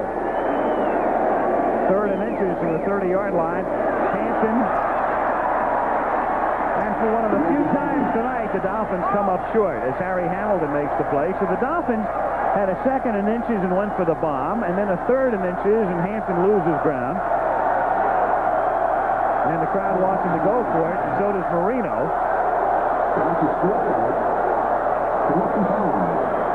And a field goal would be of such length, and the score is such that the Dolphins will indeed go for it. Claude Gervais kicked his career best a week ago at 52 yards against Buffalo, but you're sitting on a 28-0 lead, a 28-3 lead. It gives you a lot of luxury out there. You can do a lot of things. First of all, you can take a long count and try and get an offside penalty, and I'm sure we'll see that here. Well, a field goal would be 51 yards, and if you miss it, the ball comes back to the same point, so what's the difference? As Marino rolls to the right and throws, and it's Tony Nathan, and he falls down just at about the spot he needed to get for the first down. I think they brought it back just enough, and that may make the difference. There's the change, and this will probably require a measurement, and will. As you look across at the marker, it does appear as though he has it. They will bring the change out, but That's not Marino's stock and trade. He was chased out of the pocket. Nevertheless, cool, calm. He wanted to go deep on it. Nat Moore had worked free downfield, but meanwhile, Marino was being chased out of the pocket, so he had to settle for underneath. And it does appear as if it's going to be a first down. That was spotted by the line judge, Bama Glass, and it is. Otherwise, the Dolphins would have felt he was glassy-eyed. These fans might have overrun his position also. It's an interesting mark. First down, Miami. Number 24 for the Dolphins, and we still have 3:37 to go in the third period. First and 10 at the 29-yard line. Dolphins 28, Jets 3. Hampton behind Bennett. And number 26, as a flag goes down, Lester Lyles made enough incidental contact after getting blocked to get credit for the tackle. And here comes the word from Jerry Seaman. Holding. New York. Or Miami, rather. Coming up, CFA college football, and it's Alabama taking on Auburn in the annual interstate battle in Birmingham at 3 Eastern time, with Alabama still vying for a spot in the Sugar Bowl along with LSU, and Auburn already ensconced in the Citrus Bowl, which will halfway on ABC New Year's Day. And then on Monday night, a great matchup as the Giants go to Candlestick Park to take on the 49ers. That will be a beauty. The Giants, of course, tied with Washington. The 49ers half a game behind the Rams. And these games so meaningful as we draw down to the end of the season. Incidentally, as prearranged, we will not discuss Arizona State or USC, will we, Al? Yes, we will. First and 16 from the 35-yard line. And the pass is caught by Nat Moore at the 28. Just want to make sure you did see that. I know you had a busy weekend, but you did see the score of the SC-UCLA game, didn't you? I also saw the Arizona State-Arizona game. Meant nothing. On to the Rose Bowl. We have one to recoup. We have Notre Dame. You're right. They do go out of the Rose Bowl. Yep. Against Michigan. USC onto the Citrus Bowl. And Ohio State going to the Cotton Bowl. That's the first time a Big Ten team has played in Dallas New Year's Day. Passing yardage. And if it weren't for 5 and 6 the way the Dolphins are playing, they'd be going to the Super Bowl. Yeah. They have been to the Super tonight. Second and 9. Marino complete to Cooper. He gets to the 25-yard line. Russell Carter makes the tackle. We get the report now on Paul Langford, the cornerback, and he has a cracked tibia.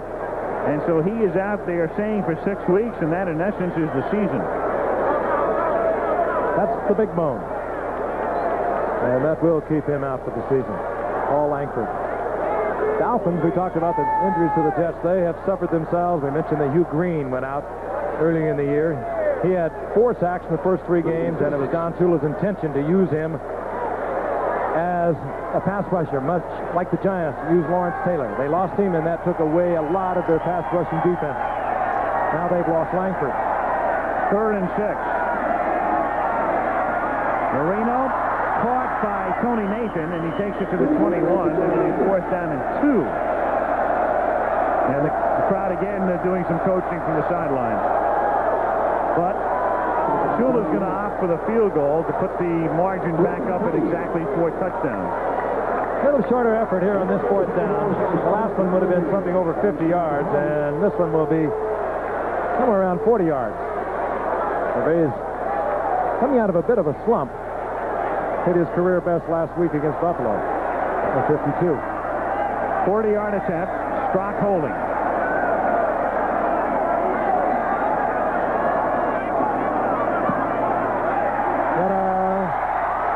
Yes. And it goes right. It goes all the way right. Everything works. ABC's NFL Monday Night Football will return after this message from our local station. Stay with us. Miami 31 and the New York Jets 3 after the field goal. 31 seconds to play in the third quarter. Gervais kickoff. Townsell and Stone deep for the Jets.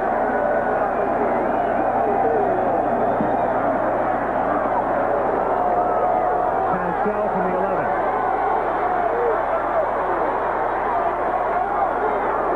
To the 24-yard line. First and 10. Sellout crowd. And this place, of course, will not be the home for the Dolphins much longer. Their brand new stadium, about a half-hour drive north of here, will be ready for play in August of next year. August 16th, to be exact. And they plan to put on a nationally televised contest Against the Chicago Bears in a preseason game. First half in the 25. Schuler makes the catch, and Schuler stays inbounds because they keep the clock going. Ship and Blackwood in on the tackle, and that's going to do it for the third quarter, and Schuler has now extended his string. He's caught a pass in 49 consecutive games. 31-3 Miami. ABC's Monday Night Football is going to return after this message from our local stations.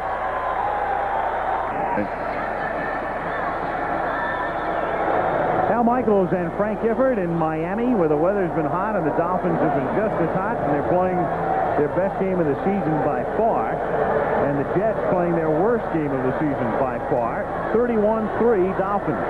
I think it's important for the Jets, even though this one probably is out of reach, and more likely is out of reach, I should say, to do something positive. They've got a tough road ahead of them. The Jets have the Rams coming up. They'll be at San Francisco, then they're home for Pittsburgh. They close against Cincinnati, and New England will be one game behind after tonight.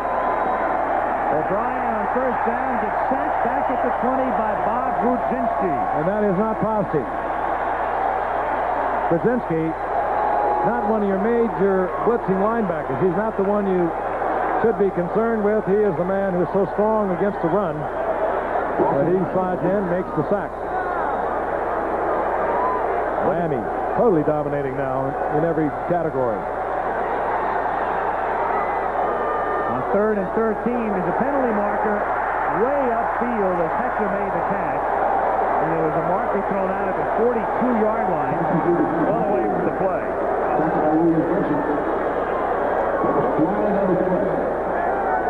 And too many men on the field again is the call. Second time we've seen that tonight. Yeah, Don Shula hates this. He is such a stickler for doing everything exactly right. That's why one of the reasons why they're the least penalized team almost every year. 12 men on the field, defense, still third down. He's a real taskmaster about things like this. Frank touched on it before. Shula's had only one losing season in Miami. That was 76. When his team was 6-8 in a 14-game year. 3rd and 8 now from the 27. O'Brien sliding up and throwing deep for Hector, and he can't make the catch, and I think a hand by Don McNeil may have just deflected the football. And with Langford out, we're going to see a lot more of McNeil, who used to be a regular. McNeil was one of the fine cornerbacks at one time. We'll look at it from the reverse angle. O'Brien doing what he does so well, sliding out of the pocket, buying a little time. Threw the ball in there, had it just over the shoulder. Very difficult opportunity for Hector. Went right through the hands, but looking straight back over the head. That is a tough chance. Yep, McNeil never touched it. Ellis is back to receive, standing in his own 34. Jennings to punt.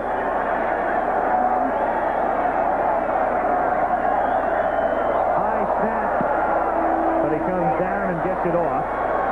And Ellis at the 39. Goes out of bounds at the 48.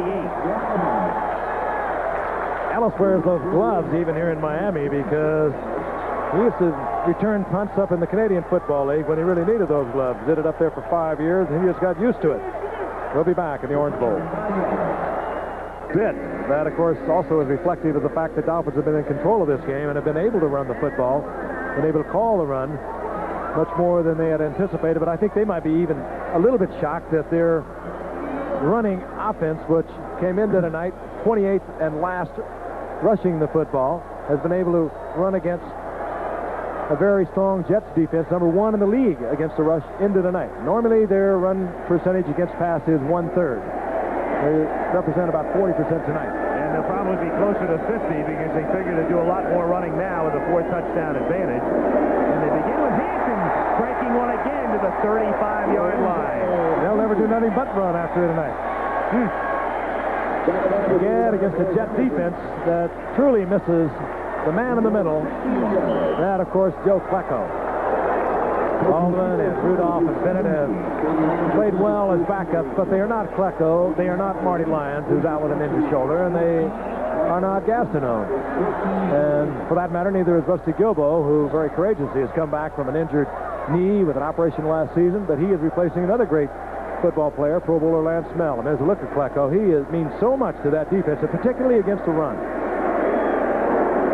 Hampton up down at the 34-yard line.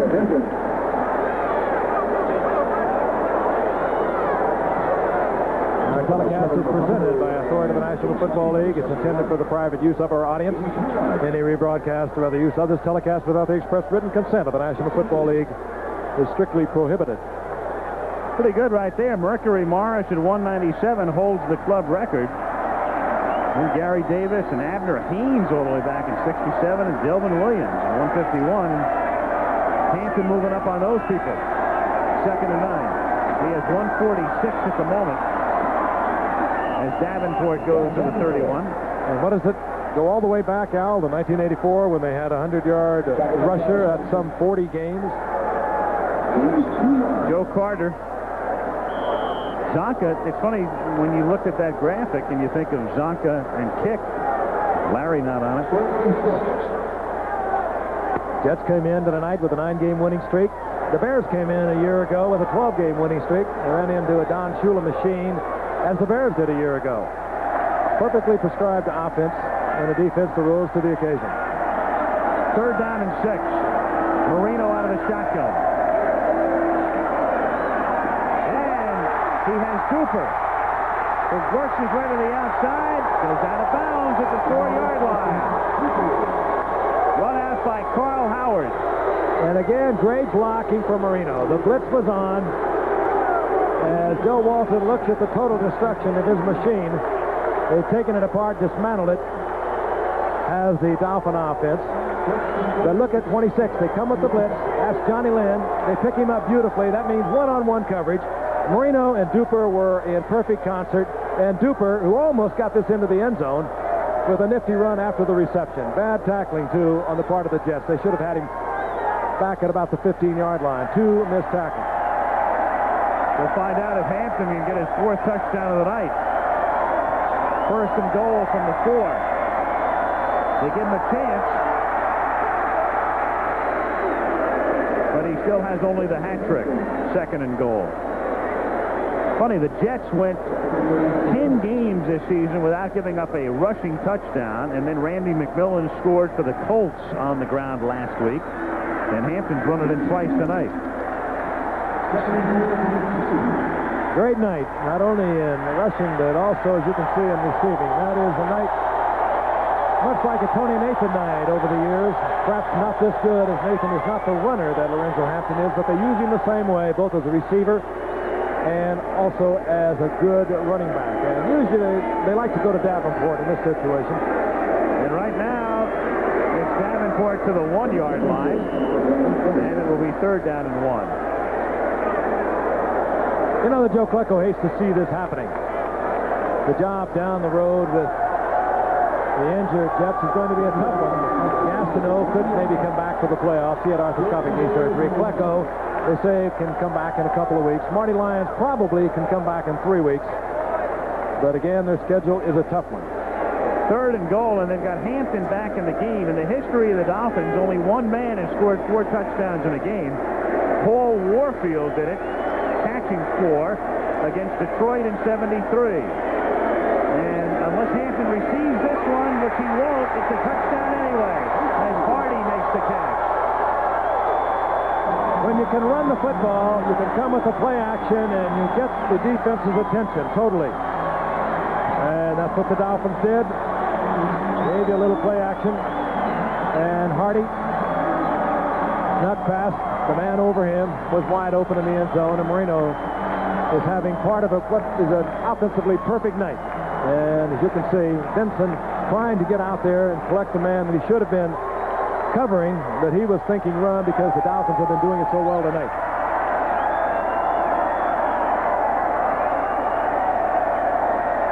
Reveille for the extra point.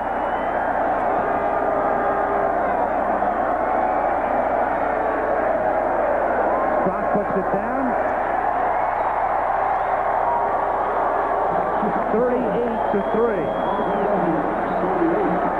Hardy's tough down here. We've seen big nights many times for Hardy when you get in close. Makes it look like the block. See? Steps out like he's going to put the block on. And Benson, who would have been covering Hardy, read it as the run. He's wide open in the end zone, and Marino hits him right on the numbers.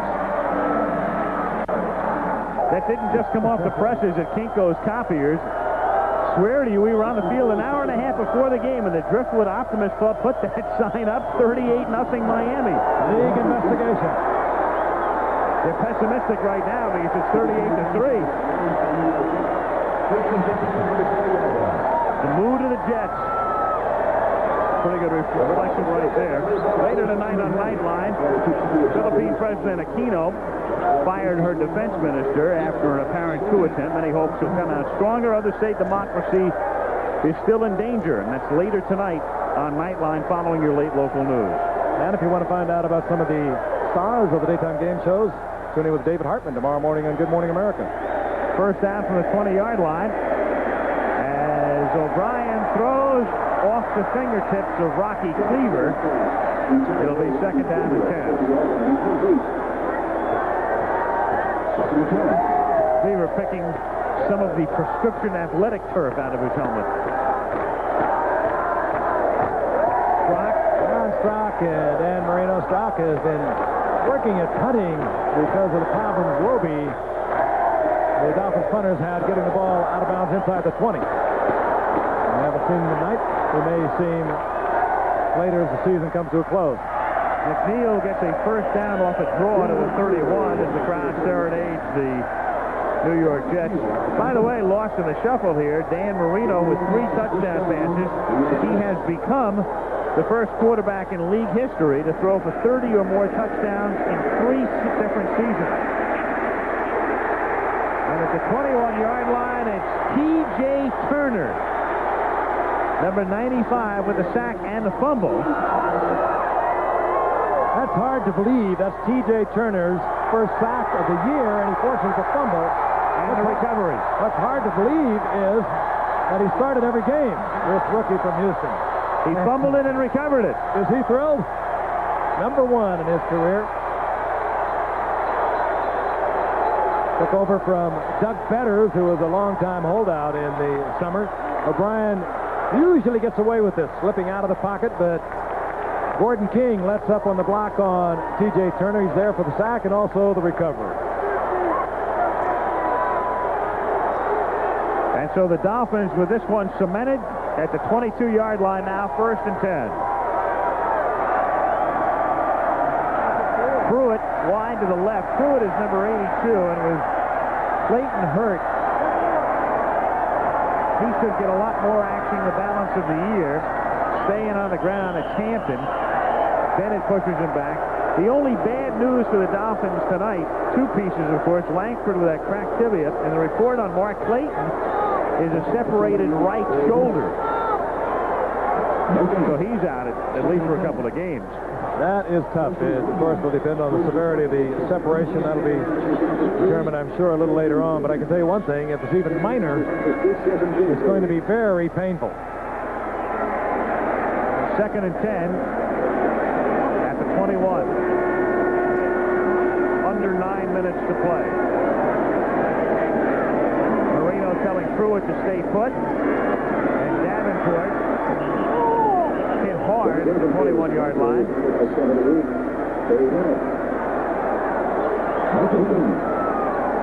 third down. It'll be 3rd and 9.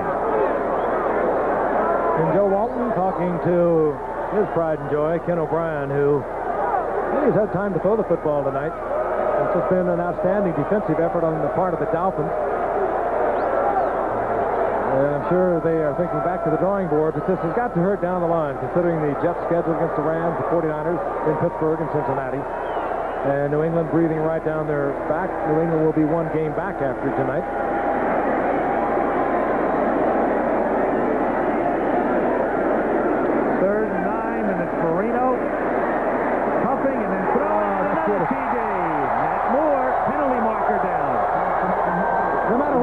That is beautiful. Marino pump fakes to the left, pulls the defender off, and blasts it in there to Nat Moore. 12 men on the field, defense, penalty decline, touchdown. 3 times tonight? Yeah. Well, 3 times we've had that call, but they mixed them up. Miami did it once too, but if you can't defend with 12 men on the field, how in the world are you going to do it with 11? Dan Marino in his last 3 games against the Jets over 2 years has thrown 13 touchdown passes. Moore with his 2nd touchdown pass of the night. Marino has thrown 10 touchdown passes this season against the Jets. 10 in 2 games. And it's not over. Again, Nat Moore staying alive, working with Marino. They know they're always alive with Marino. They never give up, even though Marino had looked initially off to his left to Pruitt. He pulled it back in and unloaded one, and Moore was there. Super effort by Marino. Again, he had the time to do it. For Marino, as we come to you from the Orange Bowl, Al Michaels and Frank Gifford. And for those of you still with us, good luck on your over-under wager. Marino close to yet another 300-yard game. It would be his 21st, and he's an oddity. He usually wins his 300-yard games. Not much mystery left in this one. It's 45-3. As Humphrey takes it and downs in the end zone, the Jets will take over at the 20. Now, at the very beginning, we talked about the troubles the Jets have on defense. Klecko, Lyons, Lansmell, Gastineau.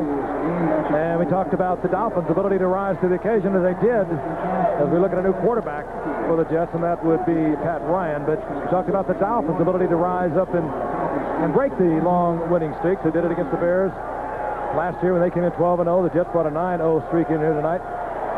Frankly, I think we were only kidding ourselves. I certainly was. I am absolutely stunned with what's happened tonight. A great job done by the Dolphins.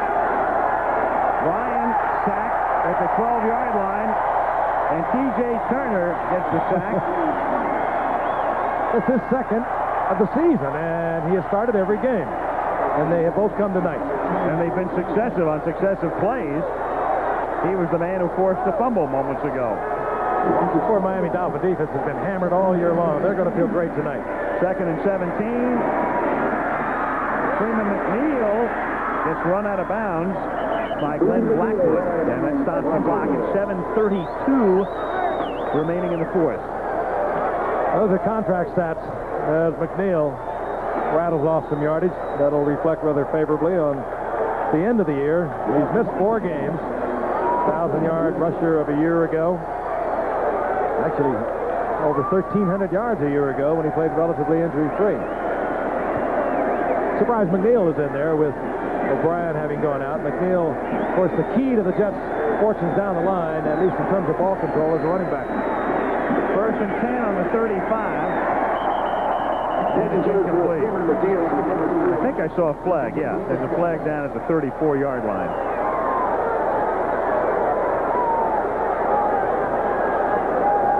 Against the Jets.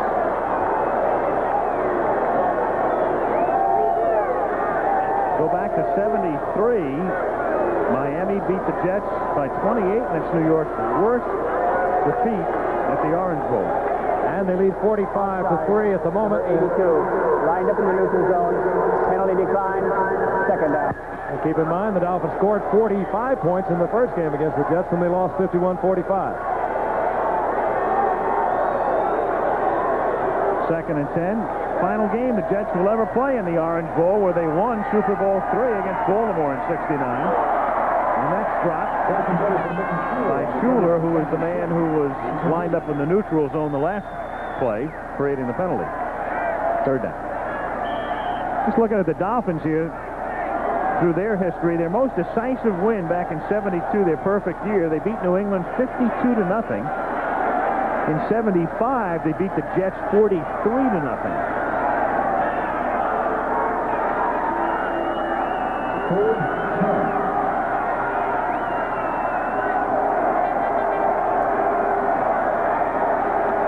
Third and 10 as Ryan retreats. Goes for Toon. Nice catch. Out of bounds at the 34-yard line. Kept his concentration, and Renee Thompson and Donovan Rose had him sandwiched, but Toon is tough. They still have a flag down, and they could be bringing this back. But a good reception there by Toon. Good concentration. Thompson went for the interception and didn't get there, the rookie from Baylor. And Holding, number 49, defense, penalty decline, 1st down. One of the few things they've done wrong tonight. Cornerback William Judson. It's a good time to do things wrong. 42-point lead and 7:14 to go in the 4th. Worst defeat in Jets history would be 1979 when New England destroyed them 56-3. Their worst shutout, 48-0 against Kansas City back in '63. McNeil. 2nd and 9. Interesting, too, Al, the NFL's leading receiver through 11 games, Al Toon. 2 receptions on the night.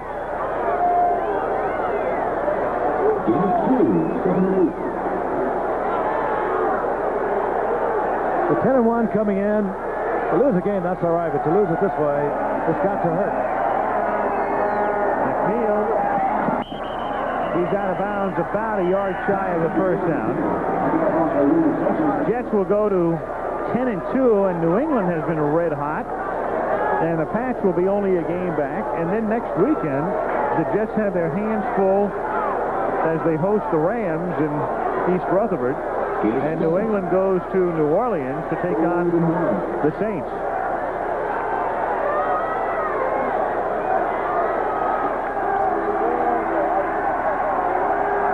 Third and 1 from the 25.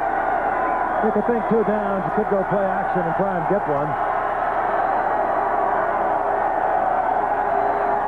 McNeil, 1st down at the 23-yard line. Clock down to 6:35. Andy Hindle made the tackle. That is Mrs. Super Duper, Mark's wife and young son.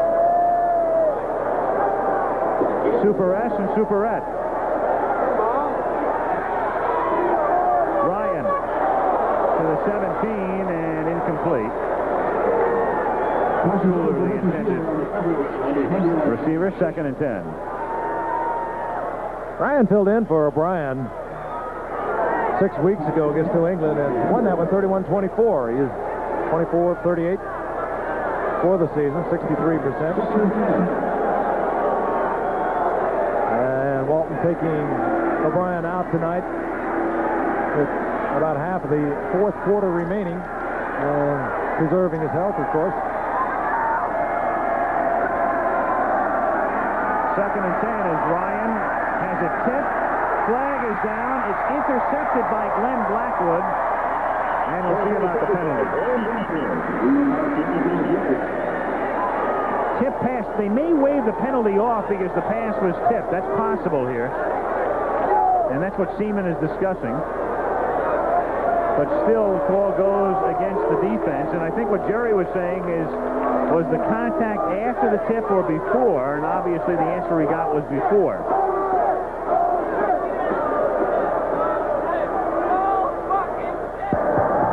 Holding, number 59, defense, 1st down.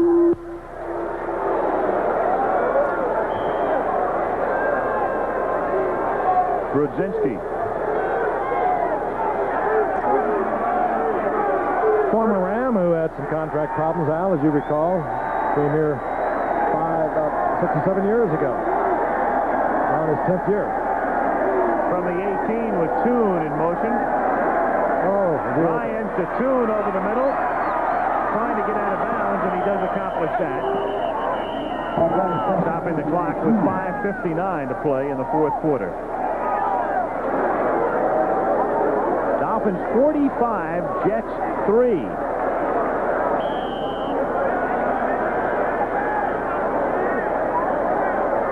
As stunning as the ability of the Dolphins to run the football tonight, I think even more stunning has been the defensive play of the Dolphins tonight. They have been much maligned, and rightfully so in many cases.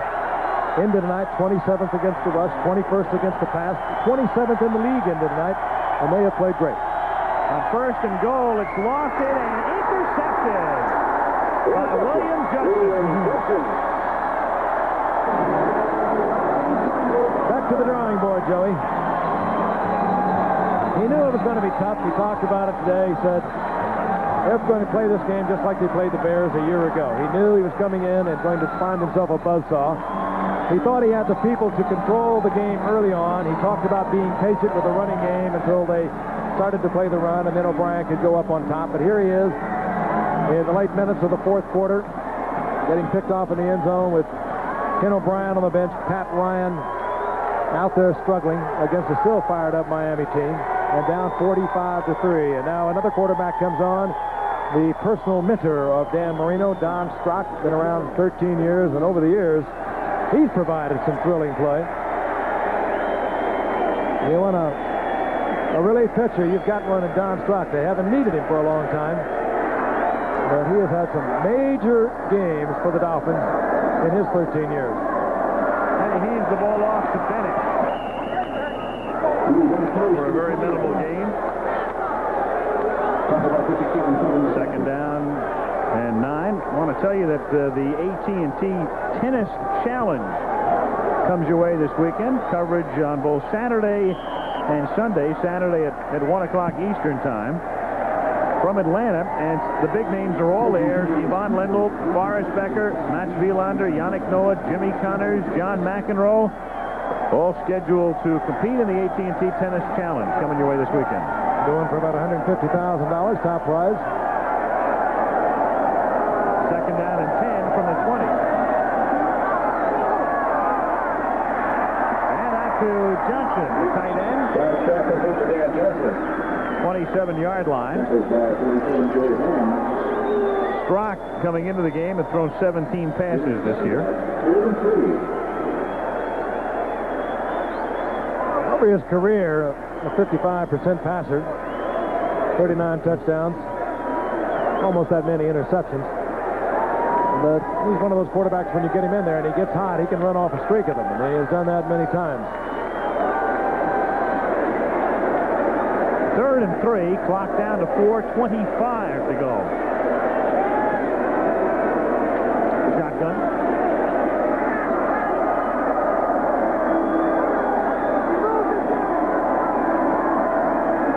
And a first down. Matt Moore. Paul Langford has come back out, and he's the fellow, the cornerback, who suffered the cracked tibia. And thus, the chances of his reappearing before the end of the season are, well, he just told you what they are. Gone. Gonzo. Langford's gone. Baumauer is out with a pulled groin, the key man in the middle at the nose tackle for the Dolphins. We talked about Hugh Green being lost for the season early on. And the Dolphins have had their own share of injuries. Strock from the 35, and he puts it up for Moore. And that is out of bounds at the 43-yard line in the first down. Hey, that's pretty, though. He hit Moore in the gap between the zone, and absolutely a perfect strike. Watch again, and you'll see Strock let it clear and gets by Holmes. He's the up man. Strock has it in the air just as he passes Holmes and right in front of Harry Hamilton. And Matt Moore with his 500th career reception. And that has just been announced to the crowd, unless he gets a tremendous ovation. Well, he should. He has worked so hard. 84, when the Marks, Duper, and Clayton were having the great years, he even thought about perhaps calling it a career. But actually, his career has been enhanced by their play. He worked so well underneath. Bennett 36-yard line. You know, I'm wondering, Shula's not the kind of guy, obviously, who's going to pour it on. I'm wondering, Don might have known, or somebody might have told Don, hey, Nat is real close to 500, maybe we can get it to him, and they did on those 2 passes on this drive. Just a thought, I think that might have happened. Could well have happened, but also down the line, he was going to get it. Don Shula's also not the kind of coach who's going to rattle it up against the team he's going to meet later on, but the way the Dolphins are playing, no matter what they do seems to work, and they're going to run it up no matter what. It does appear. Second down and 3. And Davenport loses the ball, but the play is over. And conversely for the Jets, I mentioned it earlier, losing is one thing, but losing big like this late in the season when they had so much going for them. They were 10-1, a 9-game winning streak, and they have been thrashed here tonight. There's no other way to put it. They have been beaten offensively. Their defense has been taken, albeit an injury-riddled defense. Nevertheless, they had been playing well. And their offense has been totally inept against a Dolphin defense, and a Dolphin defense that was ranked coming into tonight 27th in the league through 11 games. That has to hurt later on. How do you pull it together? This is going to be the job that Joey Walton is faced with. Third down and 2 now from the 35-yard line.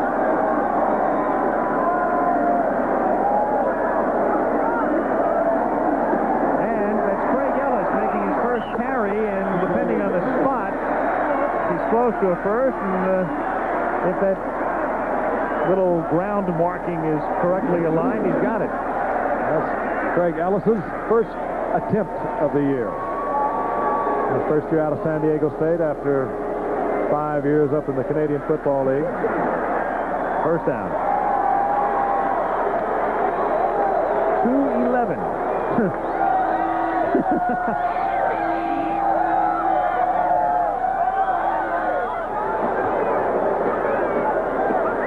Interesting when you reflect on these two teams tonight. When they met September the 21st, the Jets hanging in there, beating the Dolphins 51-45. What a turning point it was, because the Jets went on to win 8 in a row after that. The Dolphins went 4-4 and virtually eliminated themselves from the playoffs, even though they are mathematically still alive. That's Ellis again to the 30 and to the 2-minute warning. That's what I'm talking about. A game that hurt so much. That hurt the Dolphins those many weeks ago as a fight breaks out in the field. And this game has got to hurt the Jets not only in the standings as they drop to within 1 game over New England in the AFC East, but it has to hurt them down the line as they start to think about it. Are we as good as we think we are? They have never been given the credit by the media, they don't feel, but they have believed in themselves until tonight. Personal foul, dead ball foul, number 65, Miami. Personal foul, dead ball foul, number 78 on the Jets. Offsetting dead ball fouls. Second down. Jeff Dellenbach, Barry Bennett, and also the 2-minute warning. So we come down to a brace of minutos at the Orange Bowl, where the Dolphins lead the Jets 45-3. Largest margin of victory, and oddly that came in a game that figured to be real close. Early on this season, the Bears were meeting the hot Bengals, and the Bears just blew them away. And tonight's game figured to be close, and this one's a blowout. That was a game in which McMahon returned to the Bears, and he just exploded.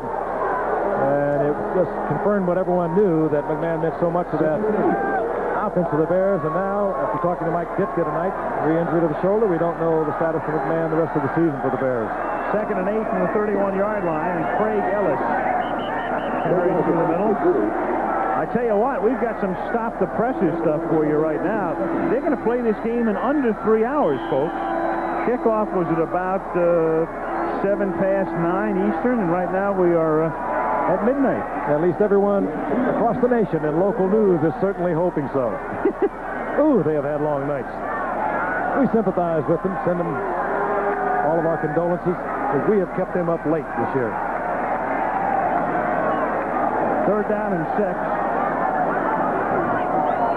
And who would believe that this one would be the short one? I know it. It's crazy.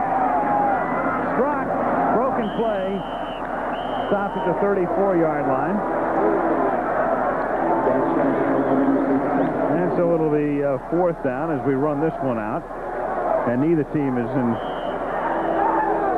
is desirous of stopping the clock. Alabama, again, has a chance to go to the Sugar Bowl. They're vying with LSU for that spot in the SEC Championship, and they meet Auburn in the annual shootout in Birmingham.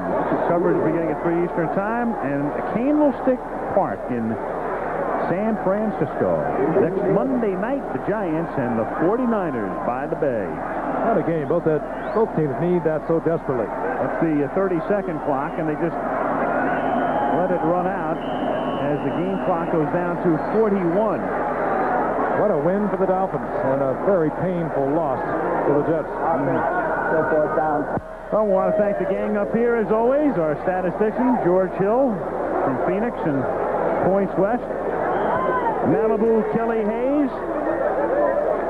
And downstairs, ABC's Monday Night Football has been produced by Ken Wolf of Harvard, directed by Chet Forty of Columbia, that Ivy League powerhouse.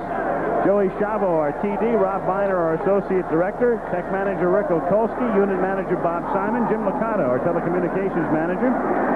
Chaz Wiseman and Bruce Clark. Assistants to the producer, Joe Castellano. And Steve Hurt, still working that Univac machine. Indeed he is, much to the chagrin of Charles Connerly. He swears he started 2 games over the age of 40. Steve Hurt says no. You were born in 22. You were 39 in 61. Chaz Connerly. So call me again if you wish.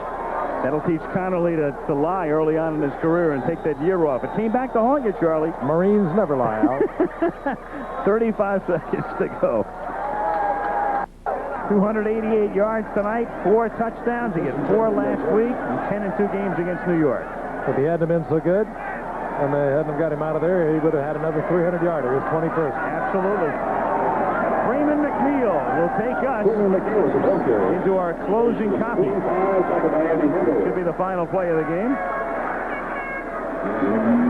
Well, no, they're going to run without a huddle. Go one more play without a huddle, at least one anyway. Second down and inches at the 45. And it's McNeil. And now they can head to the airport.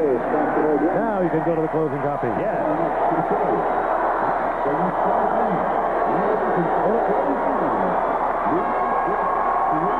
A major route.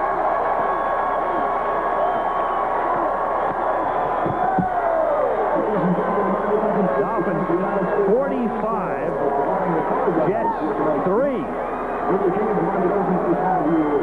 At the Orange Bowl in Miami, as Don Shula has now gotten his team up to 6-6, and I guess symptomatic, emblematic of some of our games, it's the biggest blowout in the history of Monday Night Football. Frank, I thought this was a great series. What happened? Well, let's go back to our opening. I said they could be tough against a team with a long winning streak. I didn't believe it my own self. All right, we'll talk to you next week. Al Michaels, Frank Effort. Good night from Miami. Travel arrangements made through. Promotional fee paid by United Airlines. United flies more people to Hawaii than any other airline. Nobody knows Hawaii like United. And we can also tell you that tonight's game from the Orange Bowl has been brought to you by Pontiac, America's road car company. Pontiac, we build excitement. By Miller High Life. Miller made the American way since 1855. And by GMAC, the financial services people from General Motors. This has been a presentation of ABC Sports, recognized around the world from the leader in sports television. Talk to you next Monday.